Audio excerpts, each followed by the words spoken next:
The one and only, yes. Howard Stern is next on Larry King Live.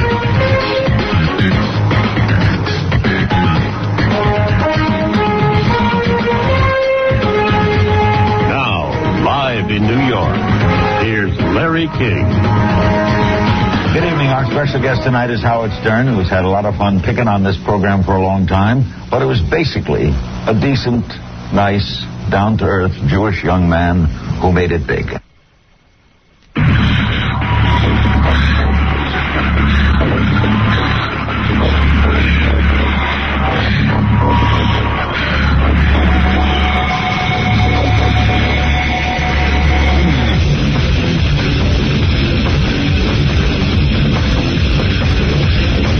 Good morning. Look at this. It's Friday.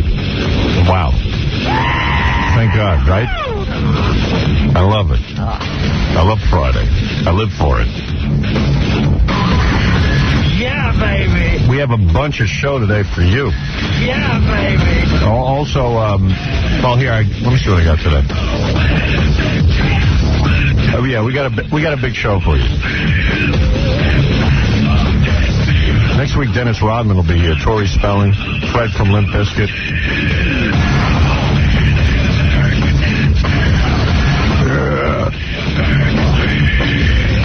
I live for Friday because it's almost Monday and I can come in again. You know, you know what? Let me take my break and I'll come back and I'll start the show.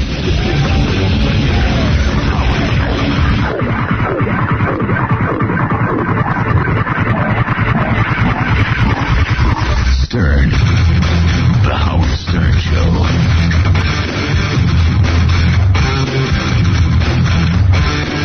Rock Radio. K-Rock. Rock Radio. K-Rock.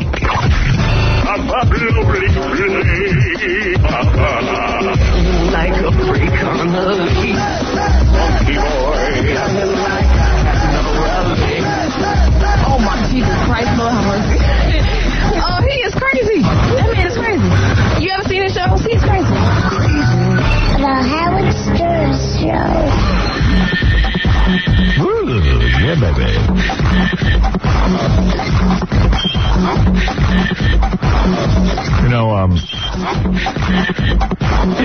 These movie reviewers, it's very hard to get a consensus. I don't know what good movie reviews do anymore because, I saw in the newspaper today that new Nicole Kidman, Tom Cruise movie, Eyes Wide Shut, Stanley Kubrick. Mm-hmm. Like one newspaper's talking about how bad this movie sucks and it's sexless, it's boring, it's dull. And they give it like 2 stars. And then like the Daily News, like the Post gave it 2 stars, and then the Daily News has like this 3-star review that says it's pretty good. Yeah. I noticed the same thing. So how the hell do you... I am dubious about reviews anymore. I don't know what's going on. Right, that's what I'm saying. So they're useless. Yeah. And then when you read the ads in the newspapers, even the sucky movies, like the Adam Sandler movie got all bad reviews. And then you go and they get that one guy from WBAI. Yeah, he says something nice about every movie, apparently. Yeah, and then there's a guy in St. Louis, I guess, who works for some television station that will always say something nice. Here, I'll look it up in the... I don't know, it's like... Who do you listen to? Yeah, and I know, like, my movie got genuinely good reviews, and I put out an ad with, like, all the good reviews, but it hardly mattered because I was right next to crummy movies that they just... That had blurbs, too, from reviews. Yeah, everybody's got a blurb. So it hardly matters. You can't tell. Here's the Post. This guy says Stanley Kubrick is completely out of touch. Mm-hmm. Like, the guy did a story that takes place in New York, and it's about sort of sex and couples, and... They said even New York looks like London with just the mailboxes switched. Right, because he'll never leave to go on location, so he has to make London look like New York. Yeah, they said this is a guy who wrote a contemporary movie about, about love and everything, but meanwhile the guy hasn't left the house in 30 years. so it's kind of difficult to sort of know what's going on. There's always one guy in Connecticut, too. He does that 60-second preview. He writes a good review before I think he sees it. I don't know. I don't even know that they need to see it. But there are certain guys you can go to. Those are your go-to guys that'll make up, some kind of nice quote. Lake Placid got some decent reviews in one paper, and then in the other paper they bombed it. In the other paper. Yeah. And I was hoping to read the reviews because I saw the film a couple of weeks ago. And you didn't know what to think. I don't know what to think. So I was hoping Lake Placid. Yeah, I was hoping somebody could tell me what to think about it. You still don't know. I don't know what to think. You know how sometimes you don't know what to think? Well, let me tell you, I went to see that Blair Witch Project yesterday. Yeah, I want to go see that. And it has gotten great reviews. And it sucked. And I don't know what to think. Oh, really? Was it not good? Let me say this. I think the movie has a fatal flaw. Yeah. It's not a great movie, but it's very interesting. Well, you know what? I don't like interesting movies. I like movies where I walk out and I go, that was cool. Good, right? Yeah, I don't want to be interesting. You can say that was interesting, but it leaves you with you're unsatisfied at the end. You know, that sounds like a crummy review. A See, great meal, but not enough of it. See, like I saw Lake Placid, right? Yeah. And I said, afterwards I went, man, that's a sucky movie. It's about these alligators that live in a lake and they eat everybody. Then I said, well, you know what? I sat there. It moved. Watched the whole thing? I watched the whole thing. It moved really quick. I didn't have to watch the whole thing. So, is that a bad movie? But if you have to think about it.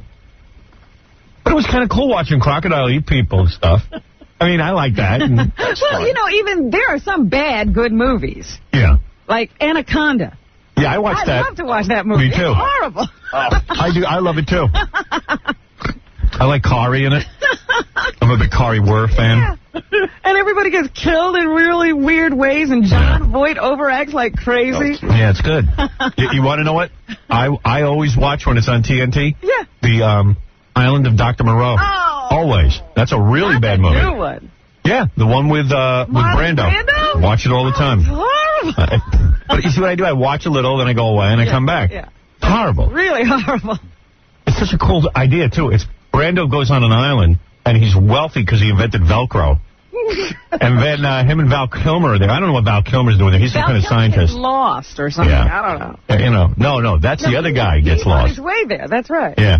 And what they do is they figure out a way to breed people with animals. And Marlon Brando is the father.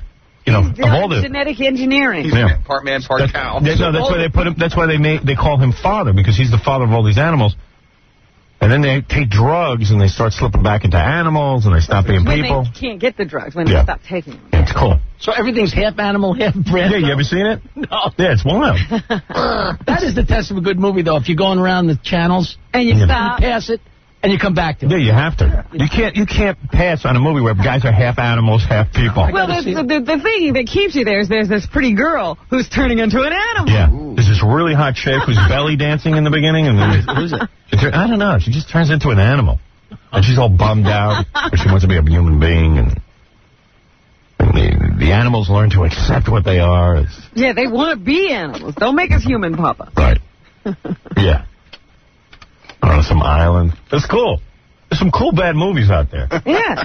Then there's some genuinely bad movies you just can't watch. And so when I see some of these movies, I don't know what to think. Like Lake Placid, I was like, but I did watch the goddamn thing.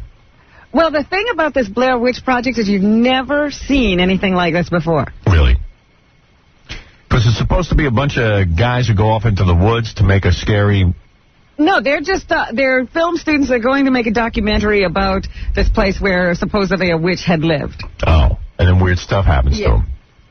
I'll go see that. But you've never, and it's compelling. You've never seen anything like it before, but there is a fatal flaw that you recognize right at the very beginning. So you watched the whole thing? You have to. No. All right, so then I'd go see that. You're going to tell us the flaw? What's the fatal flaw? No, you'll see it as soon as you She doesn't want to ruin the movie for all me. you have to do is start watching. You'll know what the fatal flaw is. Yeah, don't tell me. I want to see if I know what it is.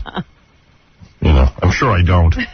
You'll get it. You have to get this one. So I read all these bad reviews, and then all of a sudden, like, you take a look at here. Eyes Wide Shut, Roger Ebert, a strong and important work, a worthy final chapter to a great director's career. That means it's not a good movie, but you have to watch it if you want to know all about this guy's career. Yeah. I got to find some of these guys who always give everything a positive. Okay, here, you know that Adam Sandler's movie got the worst reviews? Yeah. All right, Big Daddy, here. Enormously entertaining. Now, who wrote that? Who? Paul Wonder of WBAI Radio. The BAI guy. Yeah. All right. Laugh Out Loud Comedy. Neil Rosen, New York One TV. Oh, dear. But their reviews look as good as anybody else's. That's Just right. as big, right? That's right. Hilarious. One word. Hilarious. Jeannie Wolf from Jeannie Wolf's Hollywood. Not even a review. Yeah. Adam Sandler delivers another winner. Steve Oldfield, Fox TV. Who's Steve Oldfield? Why don't they just write, please print my name? Yeah. The guy that Yeah, I mean, now they're taking people off the street, right? Yeah. How do you know? It was great. Guy off the street. 53rd Street. Like, I don't know. You know what I never understand those reviews? They always have ... magnificent. Now, couldn't ... be not? Yeah. You know what I Right, mean? 'Cause absolutely. they're They taking took hunks. the word they wanted. Yeah. They just want you to know there's more. Yeah, it's unbelievable. You know, when your big reviews from Wireless Magazine, you know. No, you really had to root around Yeah, I mean, come on. for a good one. Yeah, it's not Janet Maslin. You want to know what everybody else Yeah. Wait a minute, Canadian weeklies? And I had all these good reviews from, like, Janet Maslin. The top. Yeah, Stone. people don't know the difference. They don't care. Joel Siegel, everybody. Yeah. It's tough. Yeah, I heard it was magnificent. Yeah, magnificent. Yeah. You know, if you want to talk to, Timmy that works here? Yeah. He's here now, and he does interviews for MTV News. Yeah. And he's like one of those movie guys, and his name is always turning up in these things. I know. In fact, his big one was, he had a huge headline, Something About Mary, it's like the funniest movie of the 90s. Right. And it was like 2 inches high in the New York Times. And Tim's not, I mean, you're talking about Tim? Yeah. Tim who doesn't talk to anybody in the hall? Right. Yeah. Tim, whose opinion you wouldn't know if Yeah, I mean, your life depended on it? Tim whose opinion you never ask? And he's always quoted in these... Scary these Tim? Yeah. Scary Tim. Scary Tim. This guy scares me. He's one of these guys who walks around the halls, nobody knows what he does. I don't even know what Tim does. For years, I thought he was lost. I really did think he was like, a mountaineer. I thought Tim was always like the intern who became the truck driver for the K-Rock van. Oh. Yes. Yes. Are you still doing that? No. Oh, no. That was 12, 13 years ago. Still here. He won't leave. But you're always so scary in the halls because you never say anything. Like, you're always, like, quiet and stuff. Well, I figure you got other stuff to do. No, but I always like to say hello to you, you know? Good morning, Howard. I don't know. You always seem so down. It's funny. And you've never had a conversation with him in 12 years, have you? No, and I've tried. It's not my fault. He's a snob. He won't talk. Yeah. Did you know that Tim got married like a year ago? No, who would know that? How would you know that? Who would marry Tim? I really want to see the girl. I do. Yeah. I want to see if she's alive. Now she's pregnant. Oh, really? Congratulations. What are you doing at the station now? I make Best of Stern. Oh, do you really? Yeah. Oh, good job. Thank you. Good job. Good job well done. That's like all I do. But Really? he does a whole bunch of stuff over at MTV, too. And every once in a while, he'll come and he'll tell me what he does. But Tim gets to talk to big celebrities. Like, Tim goes to those round tables and Right. talks to big stars. That's cool. Movie companies fly me out to Los Angeles. I think he was so quiet that I can't imagine you asking any questions. Actually, I interviewed you on the set of Private Parts. And I didn't know it was you? Yep. oh, my goodness. That really happened? That's terrible. That's great. Wow, Howard. Oh, that's funny. You're kidding me. Is that right? And you never said to me, hey, it's Tim? I didn't think I had to. You thought you knew. And again, he's like, we didn't know it was you. You knew I'm telling you, because, scary guy. Yeah. No, but anyway, so you get your reviews in the newspaper. Right. But meanwhile, you're not even a movie critic. Well, technically I am. I mean, I guess anybody is. Yeah. But Tim's as close to a guy walking down the street and asking him his opinion. I'm a member of the Broadcast Film Critics Association. Do you automatically write a good review for the bad ones and then you get your name in the paper? No. Have you ever been asked to just sort of write something good? I've been, do you have a quote for the movie? I said, well, it didn't suck. And I said, well, could you say something a little better, like it was rock and roll good? Or no, I don't really know if I can do that. Yeah. But you might reword it really sucked too. It didn't suck too bad. Right, yeah, or like, interesting. Right. Yeah. But I can't do that. I wouldn't. You have integrity. You actually have integrity. I try. I'll tell you the truth. I mean, for the right amount of money, I'll give fake reviews. They passed We the law. have. I don't really care. And it hasn't been any money at all. They just gave us a free screening. Yeah. Howard, they passed the law, I think, in the middle 80s, that you couldn't just take a line out of somebody's review. Like, for instance, like Roger Ebert might do a review and said, this movie sucked, the acting sucked, the director sucked, but the scenery was great. Right. And then they used to lift that quote out and say, the scenery was great. No, they say, it's great. They take the word scenery out. Right. Yeah. But you're not allowed to do That's that the anymore. dot. Yeah, you have to- How about ... It's great. But see, that's what Gary's saying. You cannot take the total flavor of the review away. Yeah. If it was a bad review, you can't lift the one. Oh, yeah. You can't even. Yeah, sure. You can't even. Yeah, It's good. supposed to be against the law. Yeah, lock them up. They'll be in Oz. You can't take a review without somebody's permission, because Yeah. a lot of times you saw Notting Hill. Remember how much you liked it? Yeah. And then the movie company called me and said, we want to use it for a blurb, and I said, call Buchwald. But they can't just put in the paper Howard Stern. Yeah, I didn't want my name But on the that's paper. an interesting idea. I'd like to see somebody who did changed a review and got put in Oz. You know, I want to start selling bad movies, good reviews. Okay. Howard Stern says, I can't believe this movie. Wonderful. Unbelievable. In fact, for Notting Hill, you said the best movie of this summer. It was. And they wanted that. And really, was there one better than that? It was such crap Well, movies. summer isn't over yet. Yeah. It really, I like that movie. Did that movie do well? It's done okay. It's still there. I thought it was cute. But you know, like a lot of chicks I know who love those kind of cute movies didn't go see it. A lot of women don't like it. I don't think they don't like, what's his name, the British guy, Hugh Grant. They feel there was no chemistry. And I wanted to ask you something. What is wrong with Tom Cruise? Have you seen him? No. What's wrong with him? He looks horrible. It looks dirty. Yeah. He looks like somebody hasn't washed him and shaved him in weeks. Really? Well, maybe it's His a look. hair is disheveled. Maybe he's trying to look tough. And he's Yeah. out promoting this movie. That looks very calculated. Really? I'm like, why does he look so bad? Because it's supposed to be like a sexy movie, maybe. He wants to No. look gritty, right? Supposed to be No, he bad doesn't boy. look gritty. He looks dirty. I don't know. Trying to be anti-Hollywood bad boy or something. Well, it's not helping the movie. I mean, if you wanted to go see it just because he's good looking, he's making himself look horrible. You know how they keep showing in the did you see it yet, Eyes Wide Shut? No, I haven't. Oh. It's one of the movies I really want to see. You do? And so you haven't seen it. No. That could be his blurb. I really Mr. wanted to see Chris. See, that's a review. I really want to see it. Well, I could use a quote, I would even pay to see this movie. Right. That's good. See, and it's true. Right. I really want to see it. I just haven't dragged my ass there yet. But you know what you talked to Tim about? That whole thing about, he says he gets flown around. Like, even for your movie, they flew guys in, put them up in a nice hotel. Yeah. They give them like $100 a day per diem. Yeah, it's a great deal, isn't it? Just to watch the movie. Yeah. Right. Yeah, it's a total goof, man. Yeah. And the big thing is that you got to get a good premium item, like whether it's a knapsack or a bottle of champagne with the movie title on it, and then these people get so jaded that they start complaining about the gifts. Really? Like, oh, this movie had a crappy gift. Oh. I've actually heard, how do you expect to give a good review for a movie when they don't even have a hot lunch? Oh, my God. Oh. Yeah. And you know what's funny? Right. I was reading this article in one of the magazines. What happens is it's sort of like this little club, and nobody rocks the boat. Right. And you keep getting these free trips. Right. And I guess somebody asked Glenn Close a question at one of these roundtables that sort of irritated her, and the reporters started yelling at the reporter, saying, "Listen, you're ruining it for all of us. Just shut up." And Yeah, man. We're on the gravy train. don't ask stupid questions. That's Yeah. right. Stop this junket if you keep this If the up. junkets are friendly, there'll be more gifts, more food. That's right. Like- If it really works out well for them, Yeah. we'll get more. There was a movie that was. I'm going to make a movie about a movie reviewer who goes on junkets all the time. Well, there was a movie- And asks an offensive question. There was a movie that was really bad, Yeah. and I remember the junket was like in Hawaii. Also Right. flown to Hawaii. Yeah. We're gonna put you in Hawaii for a month. But how can That's sort of like Air how Force Don One. King picks judges for the fight. Yeah.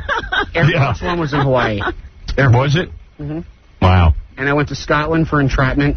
Get out of here. Yep. Who'd you do that for, MTV? Yeah. Wow. Whoa. Why Scotland? Nice little junket. Sean Connery. Sean Connery's from there. I want to do some interviews. Boosty. Eat some haggis. So did you interview Sean Connery? Yep. Yeah. He probably had a lot to say. For 4 minutes. Right. You get 4 You've minutes. flown over for 4 minutes. 4 minutes. And then you just hung out and... Welcome to Scotland. Brought That's my cool. wife. No kidding. Wow. The movie business is very What confusing. are we doing here? I don't know. We should be on these journeys. What a great life. It's cool. Yeah, it is cool. I'm sitting here. I don't know why. We've never been to Scotland. You know how in the movie Eyes Wide Shut, like every time you see a commercial now, everyone's like naked and Tom Cruise and you think it's like a sex movie? There's one reviewer saying there's 90 seconds of that. You don't see anything. Right. It's all a big build-up. Because remember when you heard that Tom Cruise was going to make love to a dead woman and says you don't see any of orgying and all says that. none of that is true. It was all hype. None of it. You know, and he was going to be at orgies and... Better movie. Yeah. Yeah, the movie that people are talking about is better than the one they actually made. Exactly. Promo with them kissing. Yeah, and then she looks like she's gone cold. Really didn't look like they knew what to Yeah. It's like, oh. Well, don't say that. I'll sue you. Well, there's also speculation about the movie that since Stanley Kubrick died, Warner Brother might have taken it and redid the final cut on it. I don't believe that. Well, they're also saying that they run it through a computer to erase a bunch of stuff. That was in yesterday. Yeah. Ebert was all up in arms because he saw the original and then saw what they did to it. Yeah. Tell them to relax. And then, you know what? And then they'll be out with the director's cut with the extra 90 seconds. Of course, that's for the video. What is it, Ralph? Hey, first of all, Robin, stop giving away that movie, I didn't give away anything. Yeah, you're just talking too much about it, and Howard, it's only playing like 2 places. It's going to be really hard to get into see. Oh, relax. Playing one place here. Cheers. It's like one place, but, get a screening. All right, I'll tell you the whole movie, Ralph. You didn't say one thing about the movie. He's an idiot. It was like, Stupid. Just don't talk about it. Just say it's good and just go see it. She didn't say it was good. She said she didn't know what... Get out of here. What are you doing awake? What are you doing awake? He must be high. Last night, he's high. We went out and partied and... There's no good reason for him to be up this hour. Yeah, I haven't got to sleep yet. I got up early. Really? Yeah, right. That's a lie. I couldn't wait to hear the show. I have to go running. Yeah. All right, Ralph. I set my alarm. Thank you. Thank you. I like to get up early. It's fun. It's fun. Stare at the sun with my eyes wide open. Yeah, Josh. Josh? Yeah, how you doing? Yeah, what's up? Hey, Howard, what's up, baby? Love you, man. Baby. Yeah, baby. Goodbye. I mean, the guy's cursing. He's... Strike 3. I mean, come on. What a nut. Baby. Baby. Rob, go ahead. Yeah, it's all over the news this morning that all the nudity and sex scenes and Eyes Wide Shut, that's all digitized. And they're claiming it's to give the movie an R rating. Yeah. But I think it keeps in line your view about how, like Tom Cruise is gay and everything. And there's No. You got that wrong, bro. I gotta correct you. I don't think Tom Cruise is gay at all. Said that, did you? I never said that once. I said People have said that. People have said that, and he will sue them for saying that. No. Oh, I see. Yeah, the guy's a married man with kids. He doesn't want people going around saying he's gay. Well, this might confirm some other people's suspicions in that case. Right. Okay. Thank you. I'm not sure what your point is. Except let Tom Cruise sue you. I think people start explaining my point. That is not my point. I don't need that. I'm just sure that the guy's ticked off that everyone's saying he's gay, so he went out and made a movie with his wife. Show, hey, look, I'm boning my wife. Stop saying I'm gay. That's what it seems like, a commercial for, like, I'm not gay. And don't say I needed a teacher. Right. I don't need it. He sues people if they say he needs a teacher. I will tell you one thing. She's a lot sexier in movies without him. Yeah. You know what I mean? I've seen the movies without him. She's pretty sexy. I never find her sexy at all. With him, there's just everything sucked out of the room. She seems rather sexless, actually. Well, do you ever see that movie To Die For? Yeah. She had a pretty good scene in that. Yeah, I don't know. I don't see it. And just the way the sheet was draped over in Batman. Perfectly. She's so good. Looking too hard. Did I quote? Just that one. Can we put that quote in the paper? Nicole Kidman sheet. Look good. Look good. It was the sheet, not Silky and sweet. Yeah. Well, yeah, she looked okay in Batman. But I don't know. She always seems like she's kind of asexual to me. Like she couldn't get into it. Like the accent. Yeah, that I don't like. I don't. Was she in that movie Dead Calm? Was that her? Yes. And even Malice. Malice, she gets, Malice, she was good in. She's really sexy in that I movie. haven't seen any of those movies. Oh, you should see Malice. It's good. Yeah, Mark, go ahead. You're on the air. Hi, Howard. How you doing? I'm a long-time listener. I've been listening to you for about 15, 16 years. Thank you. And I respect you very much, and I respect your opinion very much. Well, then you have a problem. This is a build-up to something. But a lot of times you come on the radio and you start speaking about current events, and you come up with your opinion, and I agree with you on so much. That's why I called you to ask your opinion on the problem that I have now. All right. I work in a company where my boss's daughter is filling in for the summer. I know her about 7, 8 years since she's a kid. She's 17 years old now. The beginning of the week, she started coming on to me. Tuesday got a little crazy. Wednesday was totally unbearable, where she flashed me when she wasn't wearing any underwear. I'm faithful to my wife. I'm married for 17 years. I'm faithful to my wife for over 20 years. What'd you want her? Oh, man, you have no idea. The temptation is so great that I left work the other day. I had to walk out of there. I went home. I had a manual. What do you do? Oh, I went home, I took care of myself. No, not what did you do. What do you do for a living, you wacko? Pardon? What type of work are you in? I'm in the repossession business. Oh.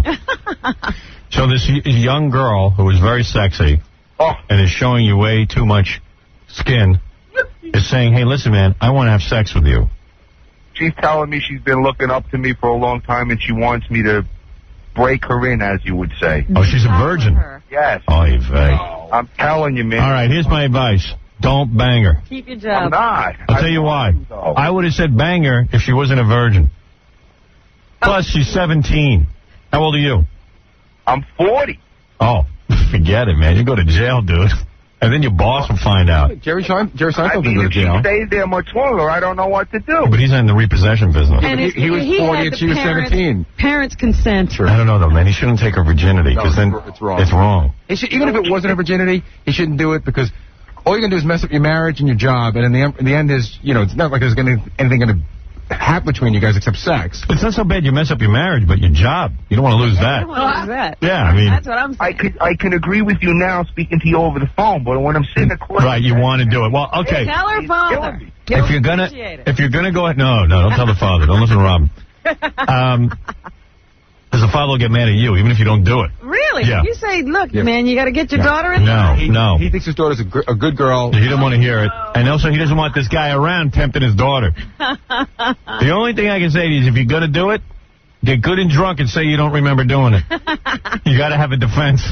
And you know what makes matters worse? My wife's been giving me like a hard time for the last 2 weeks. About what? And about, nonsense in the house, paying bills. Everything. Just anything. And she's not giving me what she's supposed to be giving me, so it's making me even crazier. Blame her. Sending you out there all tanked up. Listen, what do women think? She's not taking care of business. I know, he's thinking like he deserves to have it. Right. He hasn't had sex in 2 weeks. Well, what he's saying is, look, this is being thrown at me. You know what? If your boss finds out, not only will he fire you, he'll tell your wife, then you won't have a job to pay alimony. Why's the boss got to find out? Unless he screws up with the The 17-year-old. girl is going to fall in love. Right. He's going to stay with his wife. Yeah. He's going to get angry, maybe even pregnant, and tell her father. Robin's making sense, dude. Very much. You got to really think this one through. She's not an adult. She's not That's thinking right. with a mature mind like you. Yeah. Yeah. Yeah, 2 more months, she's an adult. All right. Well, then you go wait for 2 more months. What'd she look like? Oh, she's hot. She's 5'10". She's about 110 pounds. She's got a big rack on top. Oh. You know what made me, What? You know what made me even crazier is she always usually wears conservative clothes, and her father went away on vacation for 2 weeks. Now she comes in. The other day she was wearing a danskin top that showed her cleavage, and I was going nuts. I know. This is very difficult. Believe me. This is the hardest. We all one in know. my life. I've made decisions before, but this has to be the hardest one. I know I'm not. Fred, come over here and kiss me. You know what he sounds like? He sounds like a guy who knows the right thing to do when he's sitting at home. Right. But his Right. mind goes off. When he And you know what? The second he orgasms, he's going to know he did the wrong thing. That's right. And he'll be like, oh, I got to get rid of this chick. You're so right. Oh. Brain goes And you're going to be like, I love my wife. Oh, man. What did I do? And then in about 4 hours, you'll be back to wanting the 17-year-old again. Howard, you're tempted so much all the time. Yes. You stay faithful. Oh, it's very difficult. He takes a hammer. I take a ball-peen hammer. You know what you should do? Yeah. You know what you should do? Remember in Raging Bull? Dude, it sucks being alive. Remember Raging Bull? Robert De Niro gets all worked up with the young girl? Yeah. And then he takes a picture of ice water and pours it in his underwear. Yeah. Right. This poor guy, man. 5'10". He's being tortured. And like a flat stomach. Oh, Sue, and she's got a little ring in her belly button. Oh. Oh, she showed you the ring. Oh, that's so slutty. Oh, my God. And she got the nice ass. You sure she's a virgin? And what happened when she was wearing a skirt or something, like a mini skirt? Yeah, she was wearing a short skirt, and the other day she came in with tight pants, and you could see the outline of the thong. Uh-oh. Wow. And let me ask you something. Oh, yeah, you see the outline of her thong? Yeah. When she wore the mini skirt, she was sitting there and then she flashed you? She sits on a chair, that rotates, it swivels. Yeah. She turned around to look at me, and I looked at her. Her legs were crossed. She uncrossed her legs and gave me a picture that all I got to do is close my eyes, and I see it over and over again. And she had no underwear on. Nothing. Oh, she shared Nothing. you. Nothing on. Nothing. It was a full view of a moon. Oh. Nothing on. Nothing. Nothing on. I can't believe I'm it. getting worked up just talking about it to you. I'm getting worked up, and I got to go to work in that 45 minutes. And you're feeling... Father back? No. Where's that father? Until Monday. Let me tell you something. The problem is that you're looking this over and you're saying, what? Life's so short. Yeah, you could get hit by a truck tomorrow. Yeah, why can't I have If this? you get hit by a truck, nothing will happen. Some people might say you have an insatiable desire to conquer women. You're a misogynist. Why would they say that? He's been faithful for 17 years. Faithful man. He's breaking down. That's all. I'm breaking. The walls are tumbling down. Well, remember one thing in the words of Baba Booey. If you lose your wife, you lose a lover and a friend. No one to share your life with, brother. Your professional life, maybe. My professional life. Well, try to resist. That's all I can tell you, because it sounds like... Where's your professional life at, would you say, in terms of a number from 1 to 10? Are you a 9? And 9 and what? Your professional life. Oh, I'm doing very well. Right, you're a 9, so your personal life's a 2. Dude, be strong. Hey, do me a favor. Call me back after you screw up. What? I guarantee you I make twice what Gary makes. Yeah, well, after you screw up, call me, okay?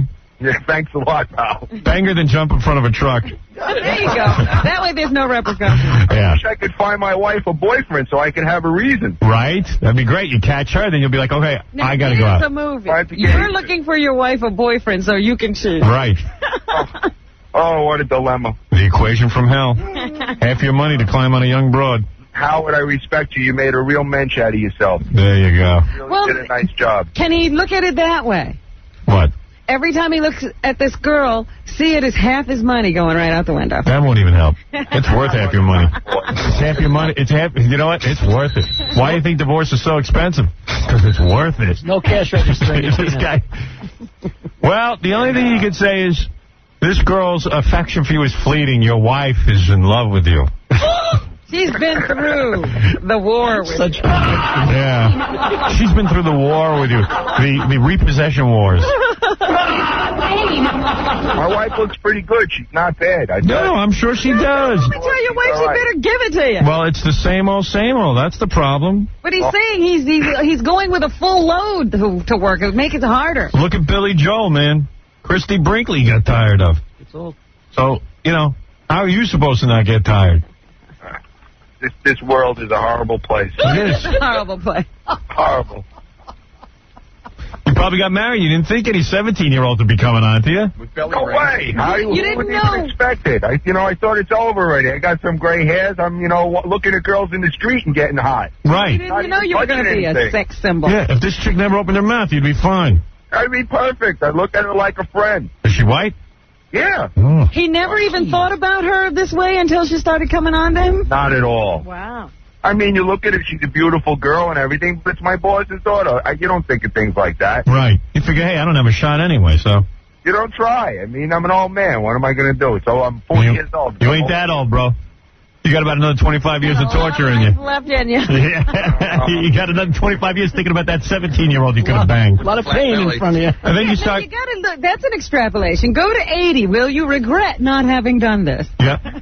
Hey, of course, he regrets it now. And then sort of think about, like, you're going to start resenting your wife because she's keeping you from the young girl. Exactly. Right. Now you're mad at her. You know what? Then he gets rid of the wife because he thinks all the young girls are going to be... Then they go away. That's right. Dude, you better stay away from that. Get the ice. I'll take a picture of her. I'll send it into your Please office. do. Absolutely. All right. Thank you for your time. You're a gentleman. Thank you, sir. Have a good day. Bye. All right, guys. You guys struggling with something very human. You have a nice weekend. Yeah. Hi, this is Gary Delabate, the producer for The Howard Stern Show. I'm Howard's right-hand man. I set up every aspect of the show, such as booking guests, sorting through materials, and keeping the show on track. But my true love is making sappy, estrogen-filled home videos to girls that won't return my calls. I don't know how else to say it. I lost my lover, and I lost my best friend. And you lost your lover, and you lost your best friend. Okay, so that part's pretty even. But you gained a lover, and you gained a best friend. I gained a couple of lovers, or I gained one lover. But I gained no friends. I take true pride in all my blubbering and boo-hooing. There's nobody there to come home to call, to tell all the doing stuff, and like right now, I feel my professional life is like at a 9, and my personal life is at like a 2. You know, and it's been so hard up until that point. I always looked at my that they were kind of even. Like I wasn't really happy professionally. I didn't really have everything I wanted personally. Now I really feel great about the way work is going. And of course, my curse of that is to have no one to share it with. In a lot of ways, it sucks. So if you have ever lost your best friend and your lover, or you feel like you would like your personal life to raise from a 2 to a 9, or if you would like tips on removing every ounce of testosterone from your body, please keep listening. I'll be waiting with the skirt on. Thank you. I love it. Hey, John Wayne Bobbitt's coming in today. John Wayne Bobbitt. Baba Booey. All right, who here thinks Howard Stern is mean? He's the king of the hill in the radio world. I don't think Howard Stern is mean. And the televised version of his radio show is drawing viewers galore. The point of Howard is it's a joke. It's funny. This is the Howard Stern Show.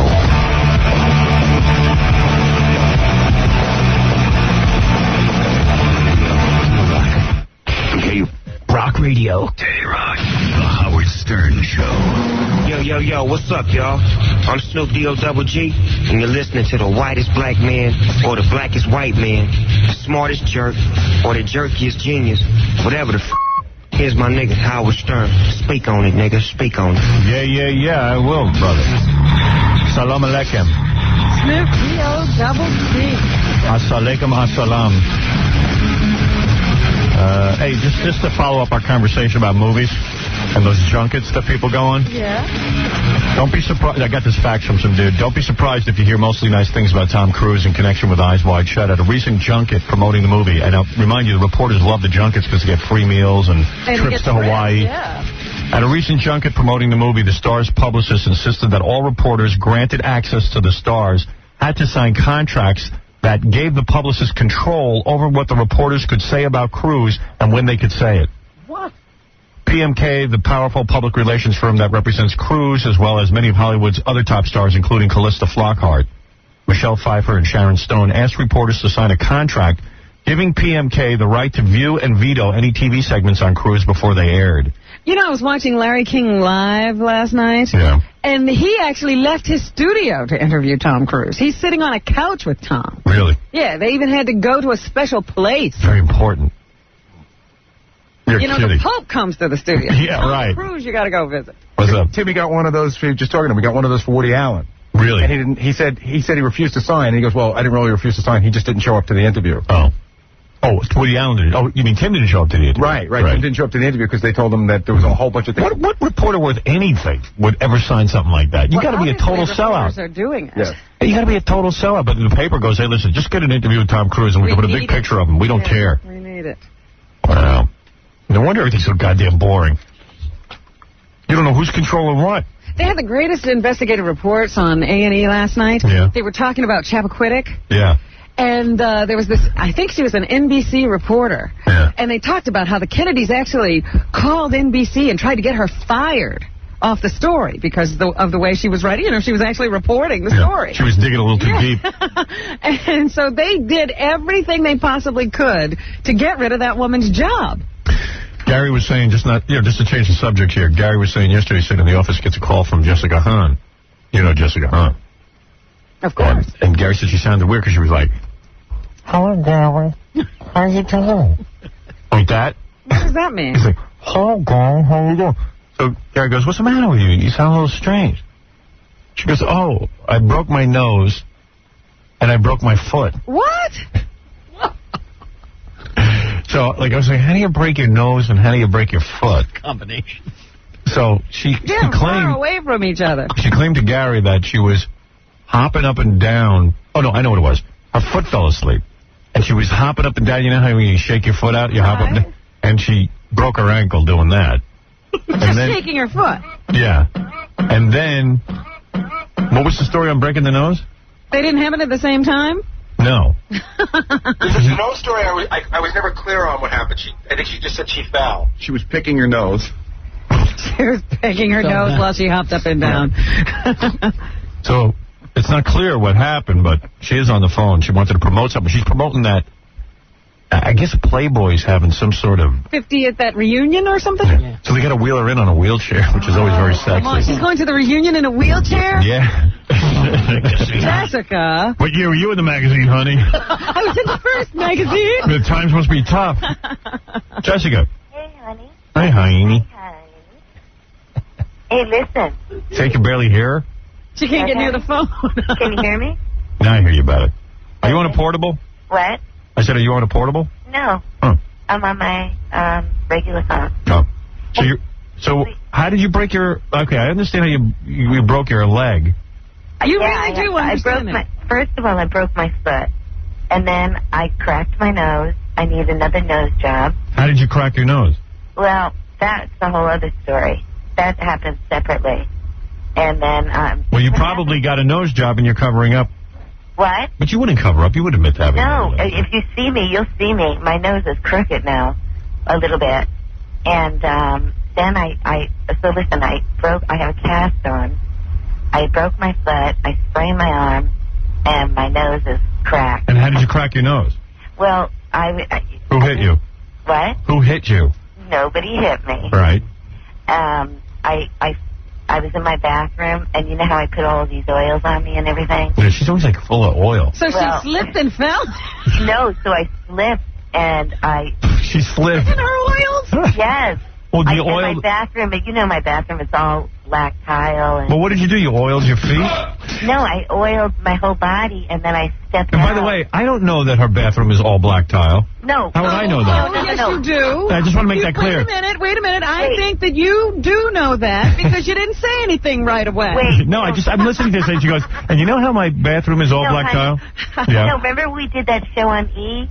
And it was on TV. That's the only reason. I don't watch that show. No, honey, I did it. I took a bath, remember? Oh, right. Well, okay. Okay. But I wouldn't really remember that your tile is black. All right, anyway. Yeah, sure, like I'm over there. I got a lot of time to be over there. So listen, so anyway, I fell then, and I cracked my nose. So that was after you broke your foot? No, so then, 2 days later, I had a Charlie horse, and my other foot was asleep, so I got up real quick to get rid of the Charlie horse, and I was hopping, and my foot was asleep, and I twisted it and broke my foot, and I thought it was asleep. And what did you? And when you broke your nose, what did you crash into? I fell right smack on the floor in my bathroom. Don't you, when you're falling, put your arms out? What do you mean? Well, I just came out of the shower, and there was no... I have usually a carpet there, and I just slid and broke my nose. Did you once break your arm calling for a pizza? I am so accident prone. I know, these are very simple tasks. But no, so that was in the shower, and then the other night, Tuesday, I just slipped and hopped and broke my foot. Wow. So I'm in a cast. So you're going to go to that Playboy thing in a cast? Yeah, and sexy. I'm going to, I'm gonna Only a cast, though. I have a cast and a sprained arm. Oh. You in a sling? What? Are you in a sling? No, I have I have some kind of thing on my arm. A brace. Yeah, that's sexy, too. What? That's sexy. Oh, no, but I'm going to take that off. I see. So, and I'm going to wear, like, something really sexy, but I have a cast, so I'm going to try and get a Playboy logo on it. Right. And, it's kind of, I'm going to wear something super sexy. I don't know, that cast tends to ruin it. behind something, you know? No, they have a you know what bar. I'm gonna do, Howard? Right. It's as far as, it's up to my knee. Yeah. So I might wear, like, something over it, like a, fishnet or something. I see. You're going to sexy up the cast. I got to see that outfit. You got to see All right, it. so what are you plugging? These what is it? Saturday and Sunday, I'm going to be at the Playboy Expo, signing autographs and stuff. Where is that? It's at the Pacific Design Center, and Hef's going to be there. He's taking over the whole building. Yeah, by the way, Jessica, when she shows up for appearances, always is almost naked. And you know what? And will you... charging for an autograph, but I'm not. And will you, you're not going to wear panties or anything, right? No. And like you'll probably flash guys. Can't and get stuff. him over the cast. Yeah. No, I can't. I never do. I'm going to be completely naked under my dress. Right, and you'll probably be spreading your legs and stuff because you do that kind of stuff. No, actually, I'm going to have my foot up. Right, so people will be able to look up your dress. Oh, sure. Right, if her foot's up and she's not wearing panties. Yes, you got to keep that foot elevated. Yeah, that's great. But I think I'm You guys just drop some money on the floor. What, baby? Hey, the guys could just drop money on the floor and then they'll like see upper dress. Well, I'm going to have a curtain, but I will look really good. Good, all right, that's all that matters. All right, thanks, Jessica. Hey, sweetie. Yes. Listen, I love you a lot. Thank you. And thanks a lot. And so, listen, I'm going to be there. Just let me say one thing. Saturday, I'm going to be there at 10 and Sunday at 11. Okay, you got Now it. take care of yourself. Yeah, Right. so I'll be hobbling along, and they're going to get me a wheelchair right from the limo.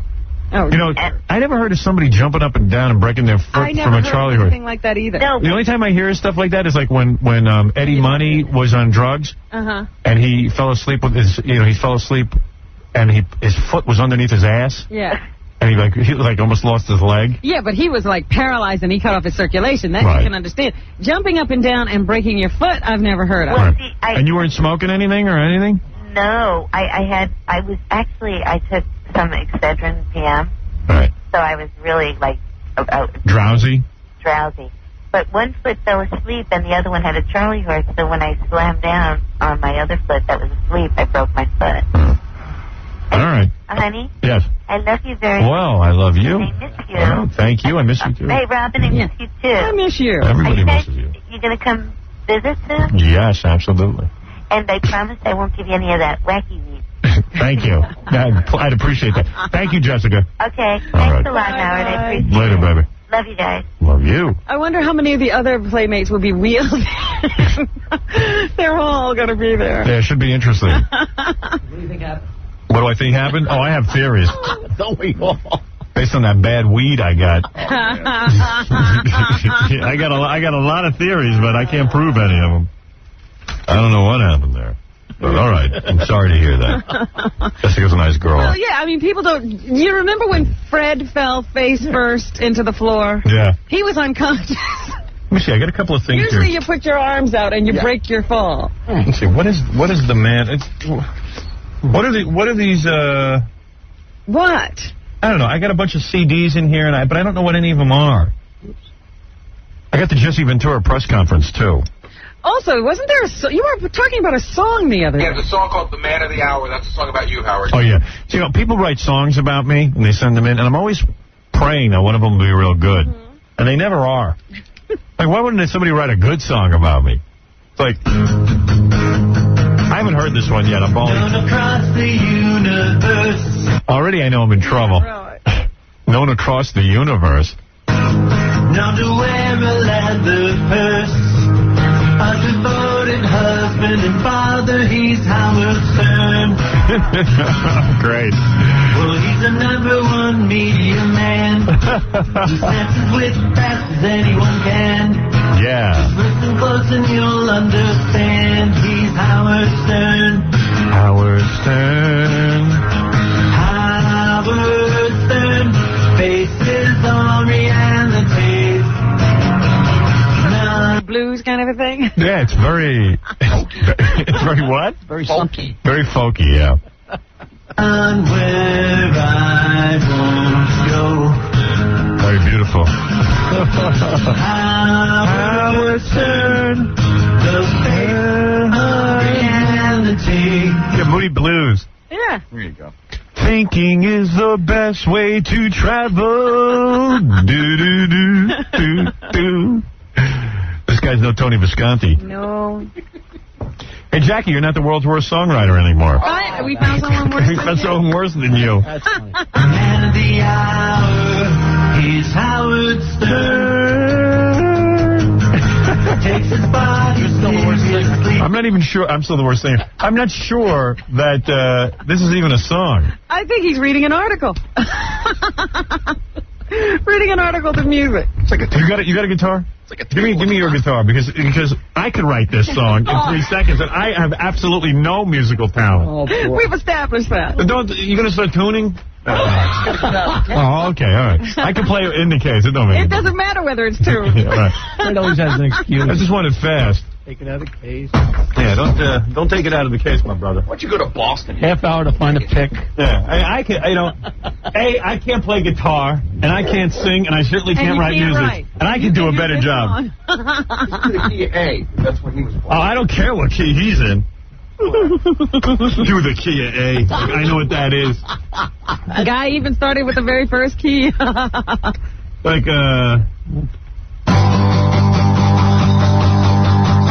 Howard Stern.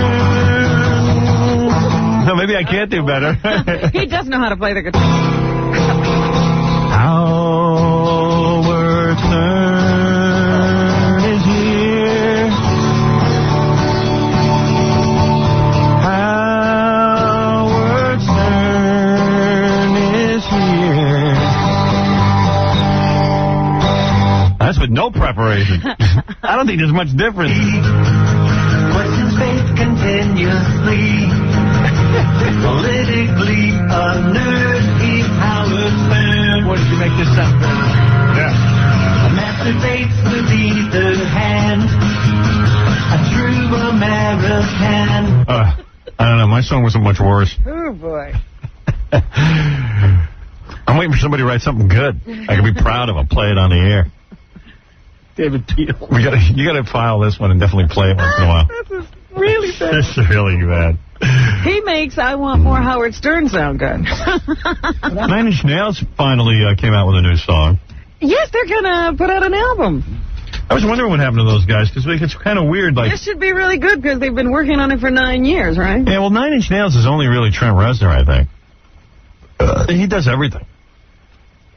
I haven't heard it. Have you heard it? No.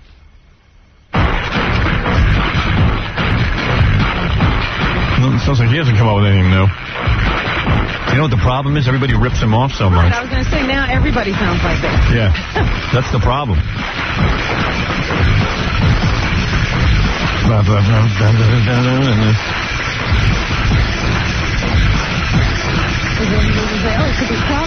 Yeah, Prodigy, smack my bitch up. God sits in the back of the limousine. I don't know, I'm not in the mood. What's this? Here's another CD I got. What is this? Is that 4 o'clock? Oh, yeah, I don't want to get That's started funny. with We that. listened to the guy who wrote the bad Howard Stern song longer. I know. The bad Howard Stern song was sort of more original. Oh, my goodness. Yeah. Yeah, we hung in there quick. Okay, so Jesse Ventura had a press conference. We had that chick Montana from our radio station in Minneapolis at the Jesse Ventura press conference. Yeah, he's going back into wrestling. Yeah, she went out there. Didn't she used to be a stripper or something? I think so. Yeah. Yeah, she got real big boobies and stuff. But she couldn't really get any questions off. She got one question off, but, you know, it was tough. It appeared that Jesse Ventura wasn't even going to take any questions, and then all of a sudden he did. And you know what the story is on him? He's just such an angry guy. He is really pissed.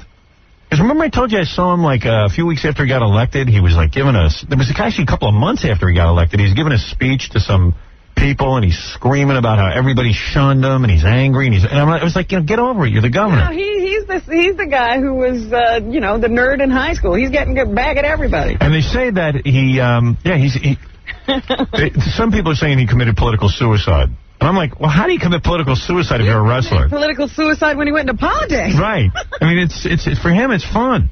Everything's a win. But I've said I have nothing against him wrestling, even though he's the governor, because I told you, there's no difference between Ronald Reagan going out and getting $2 million for a speech. Ronald Reagan, man, gets out of the White House, $2 million from Japan to make a speech. You tell me what that is. I'd rather a guy wrestle. Yeah, I think I'd feel a lot safer about what happened if he got $2 million for wrestling. Yeah, that's a little more explainable. Then you got, you know, like I know a lot of senators and governors and stuff came down on Jesse Ventura, but they all go out on the lecture circuit and get $25,000 a pop for speeches. Now?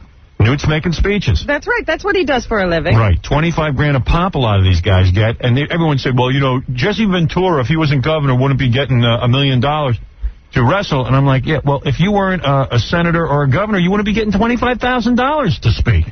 So what's the difference if you speak or you wrestle? I'd rather see you wrestle. Or a combo.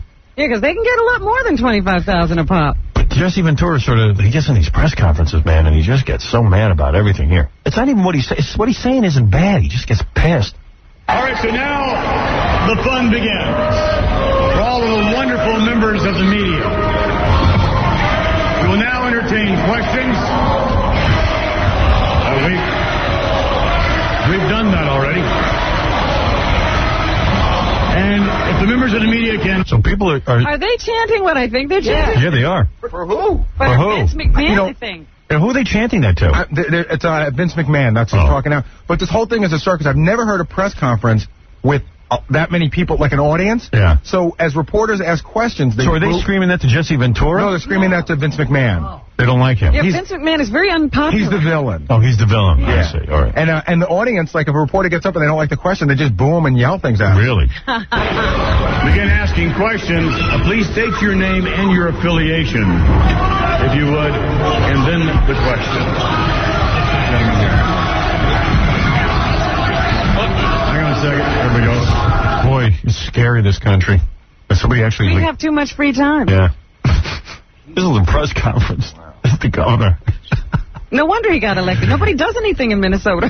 Hi, Tom Hauser from KSTP Television. Governor, some of your critics have been quoted in the newspaper and elsewhere recently saying that your association with the WWF makes a mockery of the office and harms the dignity of the office of governor with the feather boa and the sunglasses. What's your response to that? What's your response to that? I know their response. Well, my response to that was, when I was running for this office, the press would never refer to me as former mayor. The press always referred to me as former pro wrestler. So I don't see why anyone would be upset at all if I... It's one of those guys who talks real slow because every word is important. Yeah, I didn't want anybody to miss the point. If I were an NBA player and I got involved in an NBA basketball game in some manner, I don't think anyone would say anything. And I'm not going to stop having fun. Yeah, especially for $1 million. That's a lot of fun. Yeah. I'll have fun for $1 million too. Imagine if Patrick Ewing was a senator. My critics didn't vote for me anyway, did they? And maybe had I donated $50,000 to Common Cause, I bet they'd be solidly in my favor now. And as long as Schultz ended up with something in his wallet when it was all over. He's angry, man. All over. What is that? Over. Talking. I don't know. Gary does a good impression of him. With that. Do you think that Oh, this is Montana from our station in Minneapolis. George W. Bush was a coward? I can't hear right now. Governor, do you think George W. Bush was a coward for avoiding Vietnam? Do I what? Do you think that George W. Bush was a coward for avoiding Vietnam? I have no comment on that. I'm not about to comment on that. One more, please. That to me is a ridiculous question. Would you wrestle O.J.? Would you wrestle O.J.? I'm Morgan Huey Wolf Slattery. I'm a Euphorian and represent AM 1500 KSTP, your former employer, and I butt heads with Joe Souchere occasionally. And I'm just concerned as the people of Euphoria. I see Mr. Austin has a Band-Aid, and we're concerned about your mind and wondering if you would maybe wear a helmet in the ring, just so that we can keep your mind safe. I never wore a helmet all my years in wrestling, and I'm certainly not going to start now. Oh, wow. Some press conference. It's the governor. And, by the way, tell Souchere anytime he wants to match up with me in anything physical, I'll be happy. I read his column today. Jeremy Borash. Well, he's at war with everybody. With the RK Radio Network. Governor, I'm wondering, the state of Oregon has passed a law which prohibits wrestlers from taking part in an event before taking a drug test.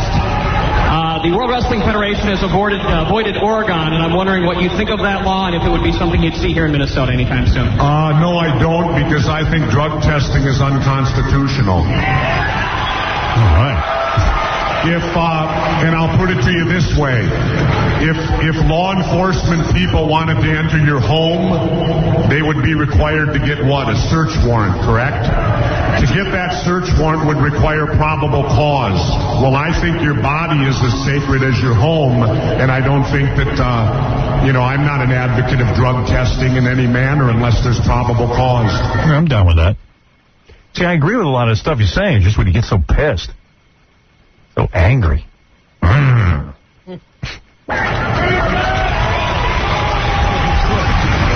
Hello, Chris Batter from the... Of course, all of these issues have nothing to do with running the state of Minnesota. But, he's at a wrestling event, and it's like, Governor, da-da-da-da-da-da. Come on, Sentinel. Last October, World Championship Wrestling brought a televised show here to the Target Center.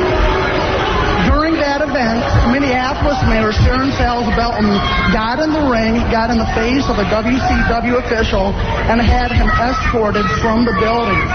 Why do you think there's been so much criticism for your role at SummerSlam when there was little to no criticism of Mayor Salz? Why is the crowd turning on this guy? I don't know. No, because he mentioned WCW, which is WWF's main competitor.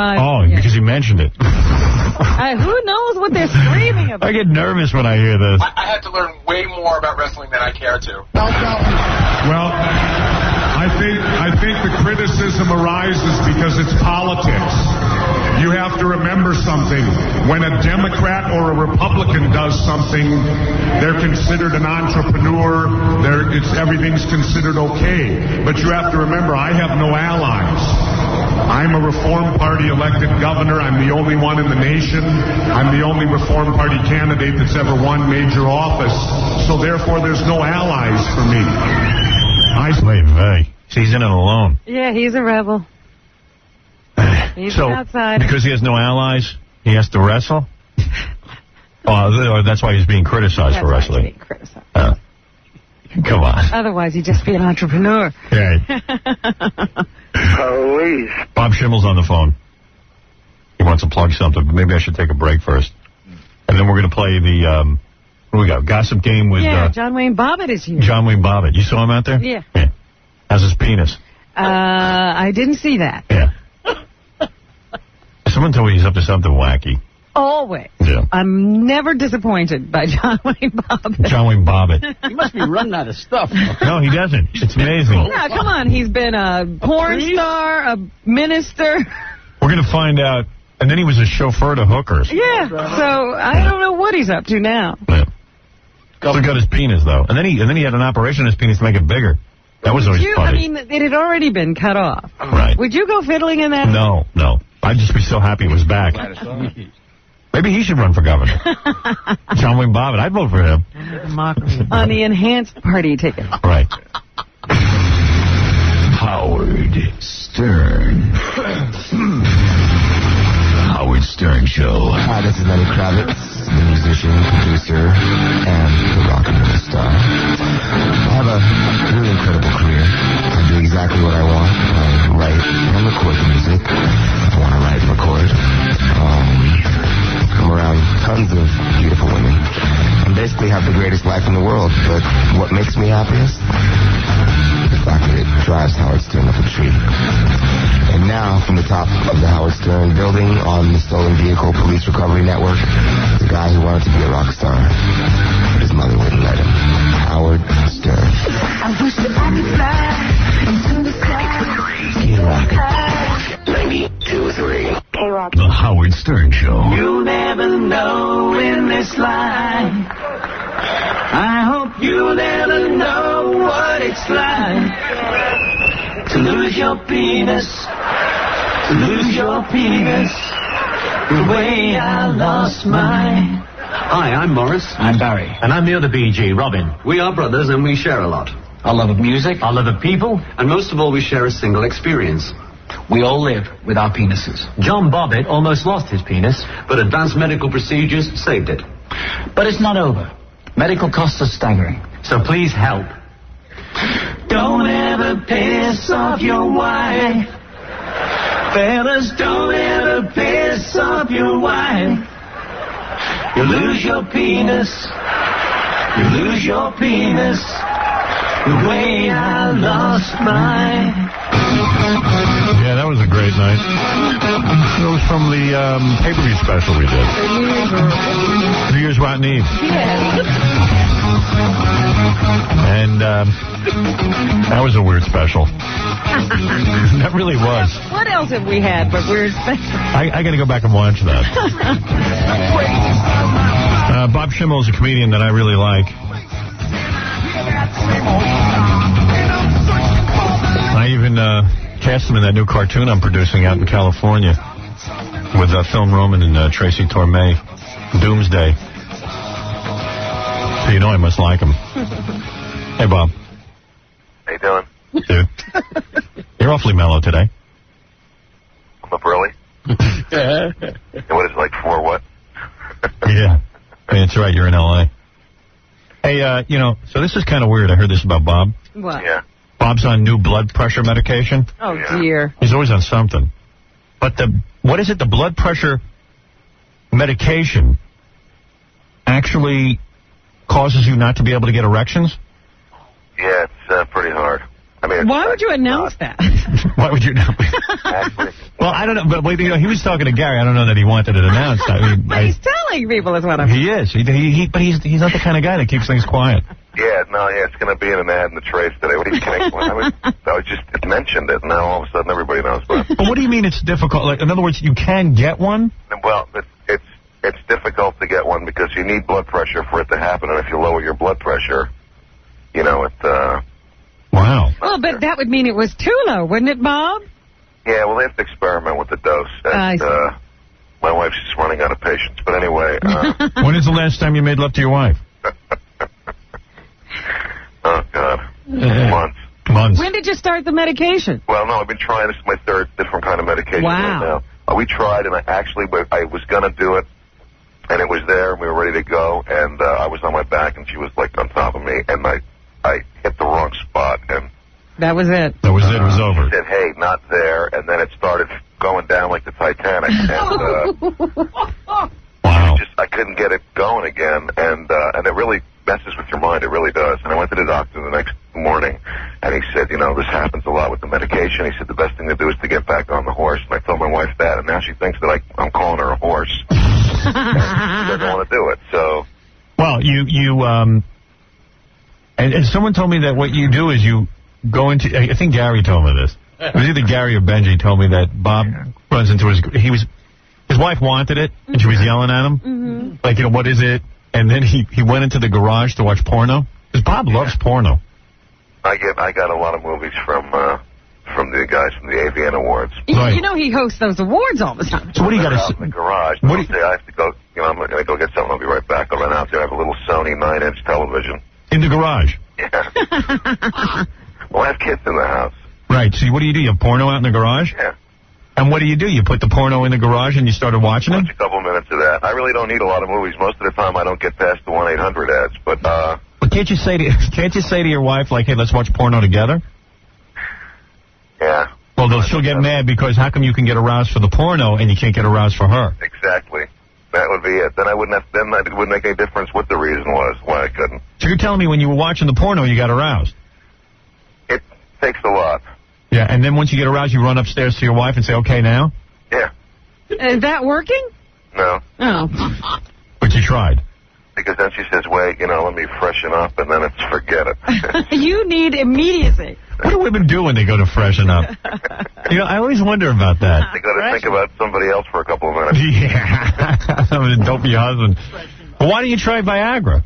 Yeah, no, you can't because of the heart thing. Oh, I see. Jeez, yeah, you're in a I'm not allowed to take Viagra because then that would be it. You know what? Well, I think. Wait a minute, they have this hormonal stuff now. Have you tried that? No, I don't want to be a guinea pig, really, please. Yeah, right. Like, he doesn't need all that experimental drugging going on. Yeah, have you seen I'm taking hormones. I'm sure they just bleep that for no good reason. But, yeah. Oh, that's right. Sorry. Your breasts are getting big. Breasts, that's right. Doesn't matter. Nobody heard the joke. All gone now. Along with my erection. Right. So, but, I always think Bob Would has... you rather die of high blood pressure? Yeah. But maybe... No, you think you would, but maybe Bob is using this as an excuse because he doesn't want to have sex with his wife. But they just had another baby not too long ago. Exactly my point. Oh. Yeah. How many kids you got now? No, I got 3 now. He's 22 weeks old. She's already back to normal size. You can go back in there. Really? Bob, What? have you tried meditation? Meditation? Yeah, that might help. Yeah. Okay. He won't try any of that. Meditate for erection? No, for your blood pressure. Then you can get off the medication. No, he ain't going to try that. He'd rather go the medical road. I guess. Yeah, right. I'm going to sit there with my legs crossed and go, and wake up with like a blood vessel busted in my brain. And then she'll be wheeling me around in a wheelchair for the rest of my life. And I won't be able to get it up. That'll be a real fun marriage. What happens with high blood pressure? What do you feel? What are your symptoms?